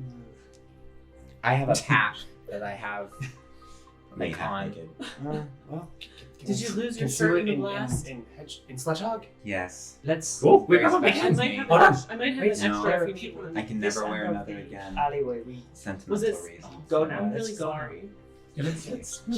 Yeah. She's right. I We think need to move. There'll be people here. Proper introductions can wait. Let's This way. keep going until We're we're heading away in a from safe poison. space where we can As we walk, dissect what just happened. I'll get behind Sledgehog and I'll like roll up his back like a garage door, and I will like find an empty space amongst all my tools, and I'll just like shove the box in there and No, wait, flicker before up you and down. close it, take the hand. The hand's not falling. I'm holding it. Oh, you took it. You It's took it off stuck of the in thing. there. Okay. Well, I'm like, and I was looking at the hand, so I'm assuming did I take it off? I don't know. Alright, did you? Yeah, I think to it. Oh, so, okay, great, here. Well, Why are we keeping the hand? Maybe maybe we can learn more about it. Yeah, maybe we Yeah. can Identify Fair, something. fair enough. How wide is that? Leave no trace. Only about like 10 feet wide. It's not. It's pretty Great. At the entrance to it, about at its like halfway point, so there's only a few. So there would only be a few feet. I'm gonna cast Monolith and fill 5 feet, and create a wall. That was good. Good job. They won't be able to like follow a wall us of now. like dirt and earth and sand kind of coalesces and just blocks off the half of the thing. Just in time, because you do hear a couple of constables rounding the corner as they're coming in. But we can't just keep running around town like this. I think we put on quite a show back there, so they're gonna know us. Fine. Does anybody know this town? Is there a spot we can I've go? only I just got here on the train. I've been here We can probably find a a place few to burn our days. way for a few days. I've been here a few days. I know maybe some camping spots around the outskirts. I bet Okay, we yeah. could lie low at a tavern. Right? Isn't that what? Tavern or wilderness? Was- right? I mean, if there was a space that I came across over the course of the day and a half before that I've been here, I would probably be able to point us in a direction. Tim, I'll say that you are aware of 2 taverns in Port Elsewhere. One is called the Music Box, and one is Cute. called the Loose Cannon. You know, like a seedy, dark tavern that Well, ne'er-do-wells hide in, and no one will suspect us, even if we have a severed hand in a bag. well, In a sledgehammer. you know, Right, there's in a there's case. there's 2 places that I've found since I've been here. You know, the Music Box and the Loose Cannon, and one of those was very seedy, and I think you know which That's one. where we should stay. The Music Box. It was the music box? Can we go? Yeah, let's go. Come on. Let's go. Yeah. Let's Do let's I book have it. the sense that the CD one might be a place that's connected to the underground of the city? Oh, I mean, I was just riffing on that too. It doesn't Yeah. have to be the seedy one, but I was like, that's more Let's go fun. to the city right. Ooh, Music it's box. like, it's Sounds like great. unsuspecting. You wouldn't think that's the. Well, you know, musicians can be a seedy bunch. oh, Motivation. yeah. Maybe So- some of that. The music box sounds perfect. Sounds Okay, great. let's go. Let's go. You know, Less big likely guy. that the constables would be Yeah. in our. Let's go get a dark booth in the back. Let's get going. Okay, and then does it open out the alleyway on the other side? Mhm. Okay, I will just lead us out towards the music box. Getting away out of the alleyway, you're heading in, following the direction of those that have been in town for just a little bit longer than everybody else, following the direction towards the music box with this strange item and severed hand in tow to hopefully uncover more of those secrets when we come back next time. Well done, everybody. Thank you, everyone, for out there for watching the first episode of Tales of Terragia. We got way more coming for you next time. So We do. we'll see you Yeah. next time. Until then, keep on rolling that 20s. Yeah, Absolutely. Woo, woo, woo.